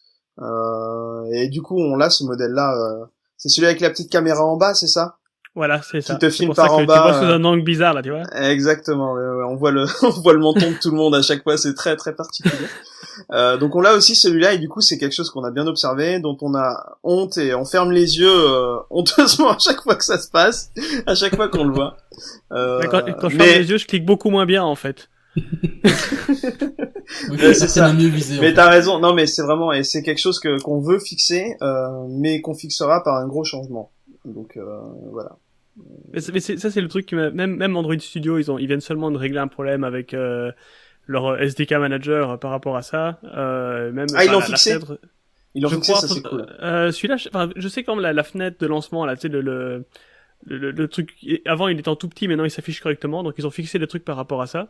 Mais moi, c'est un truc qui m'étonne, c'est qu'à ce jour, on est quand même réussi à passer des écrans, tu sais, qui faisaient du 480 x 640, du 1080p, et on est quand même toujours pas fichu du coup d'aller plus loin que ça. Enfin, toi, dès qu'on essaye de faire du truc, alors là, il y a tout qui est en tout petit avec des boutons. Enfin, je suis je me demande comment on arrivait à merder ça, quoi. J'ai plein de réponses pour toi. Ça commence par incompétence. Non, en fait, je crois que le vrai truc, c'est que c'était pas vraiment mainstream. Le Retina est sorti il y a quelques temps, mais sous Windows, et ça reste quand même la plus grosse force à l'heure actuelle. Sous Windows, c'est relativement récent d'avoir ce genre d'écran. C'est seulement maintenant que les sociétés qui gèrent tout ce genre de trucs se disent ok, on va vraiment bosser là-dessus parce que ça. Mais là, je te parle de Linux, et l'écran il est meilleur que le Retina, donc c'est ça qui. Mais bon, après. Oui, mais c'est ça que je veux dire, c'est qu'on n'avait pas ce genre de définition de manière mainstream, et ça explique la raison. Je pense, du moins, ça explique, je pense, le pourquoi on passe pas trop de temps là-dessus pour le moment, parce que tout le monde l'a pas, ou en tout cas, c'est une minorité qui a ce genre de résolution. Alors, et puis maintenant, oui. Maintenant, voilà, ça commence à devenir vraiment plus mainstream, et tout le monde l'a, et donc il faut gérer, quoi. C'est ça. Pour parler un peu plus de Genymotion sur ce sujet, très concrètement, ce que tu dis, c'est vrai. C'est que aujourd'hui, on regarde nos utilisateurs et on fixe l'importance des trucs qu'on doit fixer, parce que tout est urgent dans cette histoire. Enfin, on en est tous au même point, je pense, sur tous nos projets. Et aujourd'hui, enfin, à l'époque, l'urgence, il y a 1 an et demi, il me semble, qu'on a fait le support du Retina, l'urgence était le Mac, parce qu'ils étaient tous passés des écrans haute définition. Et puis, pour tout vous dire, même techniquement, les frameworks de développement, lorsqu'ils sont un petit peu datés, ont beaucoup de mal à gérer ça de manière native. Et c'est là qu'on voit un aspect assez, je pense, visionnaire de l'équipe de Google qui a travaillé et qui a construit le framework Android, de se dire que de toute façon, bientôt, la densité de pixels des écrans, enfin je parle de ça en 2007, en 2005, autant pour moi, va être totalement variable, et il va falloir qu'on supporte des densités d'écran de plus en plus grandes. Et ça, il y a très longtemps. Et donc, ils ont été assez visionnaires parce que c'est facile pour un dev Android de supporter différentes tailles d'écran, mais surtout différentes densités de pixels, quoi. Ce qui est pas le cas sur du desktop aujourd'hui. C'est pas, faut passer par des frameworks tiers, comme Qt notamment. Oui, il y avait pas du tout la même approche, en tout cas à l'époque. Moi, c'était déjà pas mal d'avoir un framework qui fonctionne sur plusieurs systèmes, mais oublie, je veux dire, la taille des écrans, c'est autre chose, parce que sur desktop, tu gères pas du tout tes écrans, tes fenêtres de la même manière, mais la densité, je veux dire, la résolution, là. Et alors l'autre feature request que j'ai, parce que je m'arrête pas là, c'est la caméra. Il me semble que vous retournez pas la bonne orientation. Donc en fait, nous on a une application caméra, et alors à chaque fois qu'on l'utilise, elle est tournée, des trucs comme ça. Je sais pas si c'est un bug connu chez vous. Sinon je ferai un ticket, hein, ou j'enverrai un mail à... Alors oui, fais un ticket déjà, ça c'est sûr, parce que s'il y a un problème, il faut qu'on le sache, c'est important. Et parfois ouais, je reçois des bugs comme ça et j'essaye de les remonter, mais bon, c'est toujours difficile à suivre. Donc vas-y, fais un ticket, vraiment. Et t'inquiète pas que s'il faut, il arrivera très vite dans mes pattes ou ceux d'un de mes collègues de l'équipe Genymotion Soft. Et sinon, ton bug, donc en gros, attends, t'ouvres la caméra, l'application caméra. Non, en fait, elle reste. Je travaille sur une application caméra, et en fait, donc quand on l'ouvre, parfois, donc ça arrive souvent qu'elle est tournée de 90 degrés, quoi. 90 pour. Ouais, c'est un bug qui me dit pas grand chose, ça. Alors, soit il est très très vieux et il est sur des configs particulières, soit c'est un truc qu'on n'avait pas vu et clairement, quoi qu'il arrive, fait un ticket. Et il faut qu'on voit. Parce que je me souviens qu'il y a très longtemps, on avait eu des soucis pour ça. On avait dû faire un gros hack d'ailleurs sous Mac il y a très longtemps. Sous Mac, il fallait juste qu'on retourne l'input de la caméra de 180 degrés. Sinon, ça marchait pas, c'était à l'envers. Donc on le faisait presque manuellement. Mais je pense pas que ce soit ça pour le coup. Okay, parce que nous, dans un des trucs super importants, c'est en fait, il faut demander à Android comment se trouve la caméra, parce que si je me trompe pas, je crois que c'est la caméra du Nexus 5X qui, elle, a été montée à l'envers, en fait, pour raison de place. Et donc, en fait, si tu fais confiance à Android et tu lui dis, hey, donne-moi la caméra, en fait, il y a de fortes chances qu'il soit tourné de 90 ou 180 degrés sans aucun problème, en fait, et t'es obligé de lui demander, et puis toi, par rapport à ça, du coup, la retourner pour l'afficher correctement. Et du coup, je me demande si c'est pas un bug lié à ça, quoi. Ouais, bah c'est clairement un truc qu'il faut creuser techniquement là. Donc n'hésite pas à faire un ticket. Il faut qu'on voit qu'on en ait le cœur net. Parce que pour le coup, faut voir en fonction de comment vous l'utilisez tout ça. Mais c'est vrai que si la caméra était tout le temps tournée de 90 degrés, on l'aurait entendu. Alors peut-être qu'on l'a entendu et qu'en vrai, moi je suis passé à côté. Hein, c'est possible aussi. Mais, après, ça dépend peut-être aussi des configurations des ordinateurs et des différentes caméras, etc. Donc je vais essayer de mon collègue qui m'a remonté ça tout à l'heure, et je creuserai le truc et je vous ferai un mail alors. Pas de souci. Si vous avez d'autres soucis, le helpdesk est ouvert chez moi, il y a pas de problème. Alors le numéro de téléphone est le 06. Pardon. Et non, par contre, moi j'ai une question. Est-ce que vous avez mis des Easter eggs dans c'est la une bonne VM question quelque ça. part ce serait drôle. Alors, je veux savoir. Attends. Je crois qu'est-ce qu'on avait? Ben mince alors. Non, aujourd'hui on n'a pas le temps de faire des Easter eggs. Il me semble qu'on en avait un dans la ligne de commande qui s'appelle Genichel.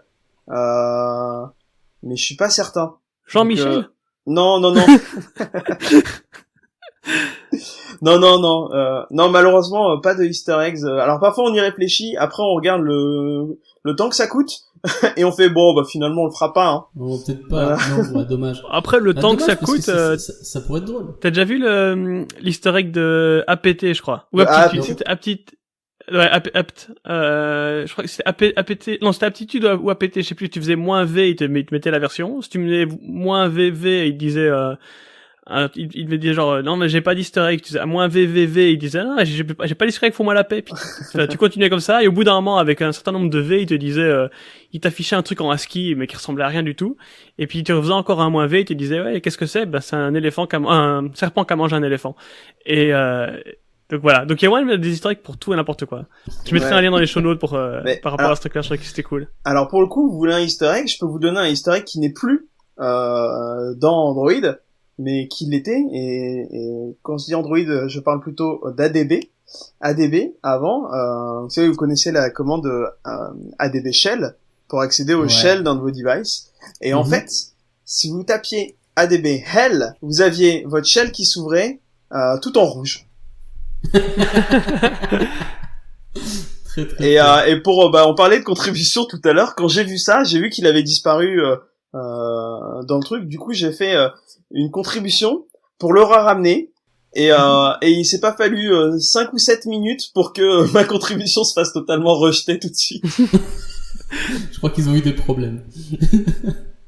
Ah mais c'est bon ça, c'est bon à savoir. Ah c'est dommage, moi marrant, j'aime bien, je trouve que le concept était génial. Bah ouais, j'étais dégoûté quand j'ai vu ça, je me suis dit, oh, ils sont vraiment pas marrants. Mais bon, bref, ils ont peut-être un soft à maintenir aussi. Ah moi je me souviens d'historiques qui se sont mal qui sont mal passés et qui ont causé pas mal de problèmes. Alors je comprends que certaines sociétés sont un petit peu réticentes à ce. Ouais, mais Google, parfois ils mettent les bouchées doubles. Hein. L'easter egg de Google Play, donc l'application Google Play, celle pour jouer.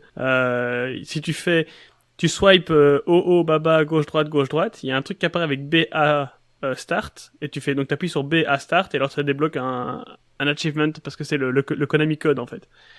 Sur Google Games, tu veux dire? Ouais, enfin Google Games ou Google Play, je sais pas comment ça s'appelle là, le truc. Play Games. Le vert. Ouais, le vert là, l'application. Attends, je vais voir. Google Play Games. Play Games, voilà, Google Play Games. Tu fais OO baba gauche droite, gauche droite, BA start, ça te débloque un truc. Cool. J'aime bien les easter eggs, moi, ça me fait marrer. Ok, bah du coup, Eyal, merci beaucoup. On a fait un peu le tour quand même. Ouais, je pense que là, on est en train de partir en couille. Mais du coup, on pose toujours quelques petites questions à nos invités. Et donc, est-ce que tu peux nous donner une fonctionnalité d'Android Studio que tu adores, hormis Pom Shifta? Ouais, bah forcément, parce que c'est un peu le Joker, ça. Alors c'est un truc que j'utilise énormément quand je browse du code, et en plus c'est même pas que sous IntelliJ. Hein. C'est un truc qui existe sur plein d'IDE. C'est Pomme ou Contrôle Alt et flèche gauche ou flèche droite. Et c'est un truc qui fait revenir votre curseur à la position précédente. Et, ouais, tout à fait, j'utilise tout le temps aussi. Ouais. Et ça c'est un truc, si j'en ai un que je dois utiliser, c'est ce truc-là, en permanence. Cool. Et l'autre question maintenant, vu que tu fais pas plus spécialement beaucoup de développement Android, en tout cas si j'ai bien compris, tu vas peut-être quand même pouvoir essayer de répondre. Une bibliothèque, une librairie que tu utilises et que tu pourrais pas te passer si tu fais une app. Je pense que là l'essentiel, ça devient quand même OK HTTP quoi, parce que aujourd'hui quelle application avec Internet et OK HTTP, ça devient le standard en vrai d'Android et j'espère que tout le monde va l'utiliser très très vite. Donc voilà, si j'en devais en choisir absolument une, ce serait celle-là. Cool. Parfait. Et alors tu sais pourquoi ils l'ont appelé OK HTTP? Pour suivre OK.io, mais je sais pas pourquoi ils l'ont appelé OK.io. Alors c'est Jesse Wilson qui expliquait ça dans Fragmented, qu'en fait forcément en HTTP quand tout se passe bien, t'as le 200 OK. Et en fait, eux, quand ils ont fait la librairie, ils voulaient que tout se passe bien. Donc, ils voulaient un OK. Et le OK, c'était l'objectif à atteindre, en fait. D'où le nom OK HTTP, ça vient de là. C'est marrant. Et du coup, la question qui fâche, le thème Android Studio, noir ou blanc? Blanc. Ah ben voilà un bon. Oh là là, mais vous êtes trois, quoi. C'est quoi ce délire? Ah non, mais Alors, attendez, vous les gars. faire un club. On va faire un club. Non, on a juste envie de voir ce qu'il y a à l'écran, quoi, c'est tout. Oui, vous devriez faire un Android Studio blanc user group quelque part. On aura des t-shirts blancs pour se reconnaître, tu vois, juste tout blanc. Ça c'est une bonne idée. On va tous mettre le t-shirt qui correspond au thème d'Android Studio qu'on utilise. Ouais, ça va finir en pugilat, ça. Faut vraiment pas faire. C'est peut-être pas une bonne idée, d'accord. C'est pas faux. En tout cas, Eyal, moi j'ai trouvé cette conversation vraiment excellente et j'espère qu'on en aura d'autres. Sur d'autres sujets à l'avenir. En tout cas, j'espère qu'on t'a pas trop dégoûté. Non, c'était très cool. Et en tout cas, un très très grand merci d'avoir répondu présent à ça, et ça fait vraiment très plaisir. Donc un grand merci pour ça. Encore une fois, je vais rappeler Android Maker le 10 et le 11 avril à Paris. Achetez des tickets. Si jamais vous avez des projets que vous avez envie de montrer, contactez-les. Pour les petits stands, etc. Ça va être chouette. Moi, en tout cas, je me réjouis d'y être. Je me réjouis vraiment d'y être. Est-ce que t'as un mot de la fin? Merci à vous, les gars. Vraiment, c'est très très cool de parler avec vous. Alors, j'espère que c'était pas trop je vends ma sauce et qu'on essaie d'avoir des discussions un peu constructives, voilà. Mais si c'était le cas, bah je suis bien désolé, hein. Mais Non, moi je pense que c'était correct. Moi c'était tout à fait. Enfin, en tout cas, nous on avait décidé de parler de Genymotion, donc c'est normal qu'on ait parlé de Genymotion. ouais, voilà, c'est ça. Mais voilà, et avec plaisir de vous revoir et discuter de trucs un peu moins liés à mon activité professionnelle. C'est avec grand plaisir en tout cas, et j'espère qu'on va bien se marrer Android Makers tous ensemble. Ah ben je me réjouis. Je suis sûr qu'on va bien se marrer. En tout cas, moi c'est prévu. Je viens là pour me marrer. Donc. Moi, je te dis déjà, vu que Ryan X, c'est déjà vachement, ça commence mal. Mais à part ça, c'est prévu. Ouais. C'est pas faux. C'est pas faux. Mais c'est pas grave, on fera avec. Donc voilà. Donc je crois que ayant fait tout le tour, je crois qu'il y a plus qu'à dire au revoir. Alors. Ouais, on va peut-être essayer, si les gens veulent poser des questions Oh, à purée, je Eyal. suis allé trop vite. Oh, je suis mauvais. On recule d'un cran et on disait. Voilà, donc Eyal, si les gens veulent te contacter, comment est-ce qu'ils peuvent te contacter? Je suis sur Twitter principalement, mais sur mon site perso dans lequel il y a strictement aucun contenu, si ce n'est mes liens des réseaux sociaux, c'est eyal.fr, c'est EYAL.fr, et là-dessus vous cliquez sur Twitter si vous voulez Twitter, Google+, si vous voulez Google+, ce que vous voulez, voilà. Cool. Voilà. Et toi Benjamin, où est-ce qu'on peut te trouver? Moi sur Twitter aussi, @xzan. Et toi Yannick? Alors moi c'est @THEYANN sur Twitter, et puis pour Android Leaks, vous pouvez nous retrouver sur le site d'Android Leaks, androidleakspodcast.com, où vous pouvez laisser des commentaires. N'hésitez pas à nous laisser des commentaires. Vous pouvez aussi nous contacter sur Twitter @Android_leaks. Pour envoyez-nous des trucs si vous avez enfin n'hésitez pas à réagir, à nous donner des conseils, à nous dire ce qui va bien, ce qui va pas bien, et nous on essaiera de faire au mieux pour améliorer ça et pour faire mieux la prochaine fois. En tout cas, nous on continue, on s'amuse bien. Donc voilà, n'hésitez pas à nous contacter. Ah oui, aussi je voulais juste vous foutre un petit truc dans la face, parce que pour une fois, et ça c'est purement gratos, hein, mais pour une fois il y a un truc qui arrive en Belgique avant la France. Et donc j'ai quand même envie de j'ai un petit peu envie de faire le malin.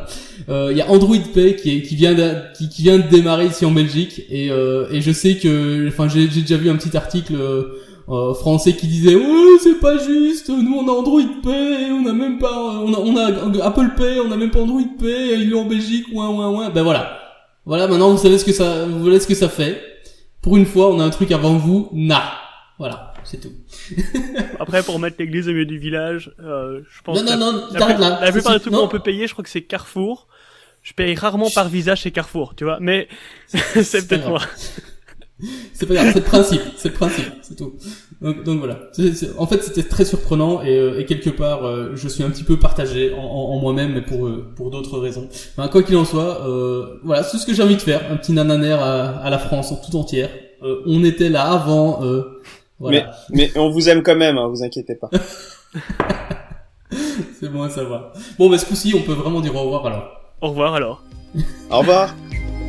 Salut.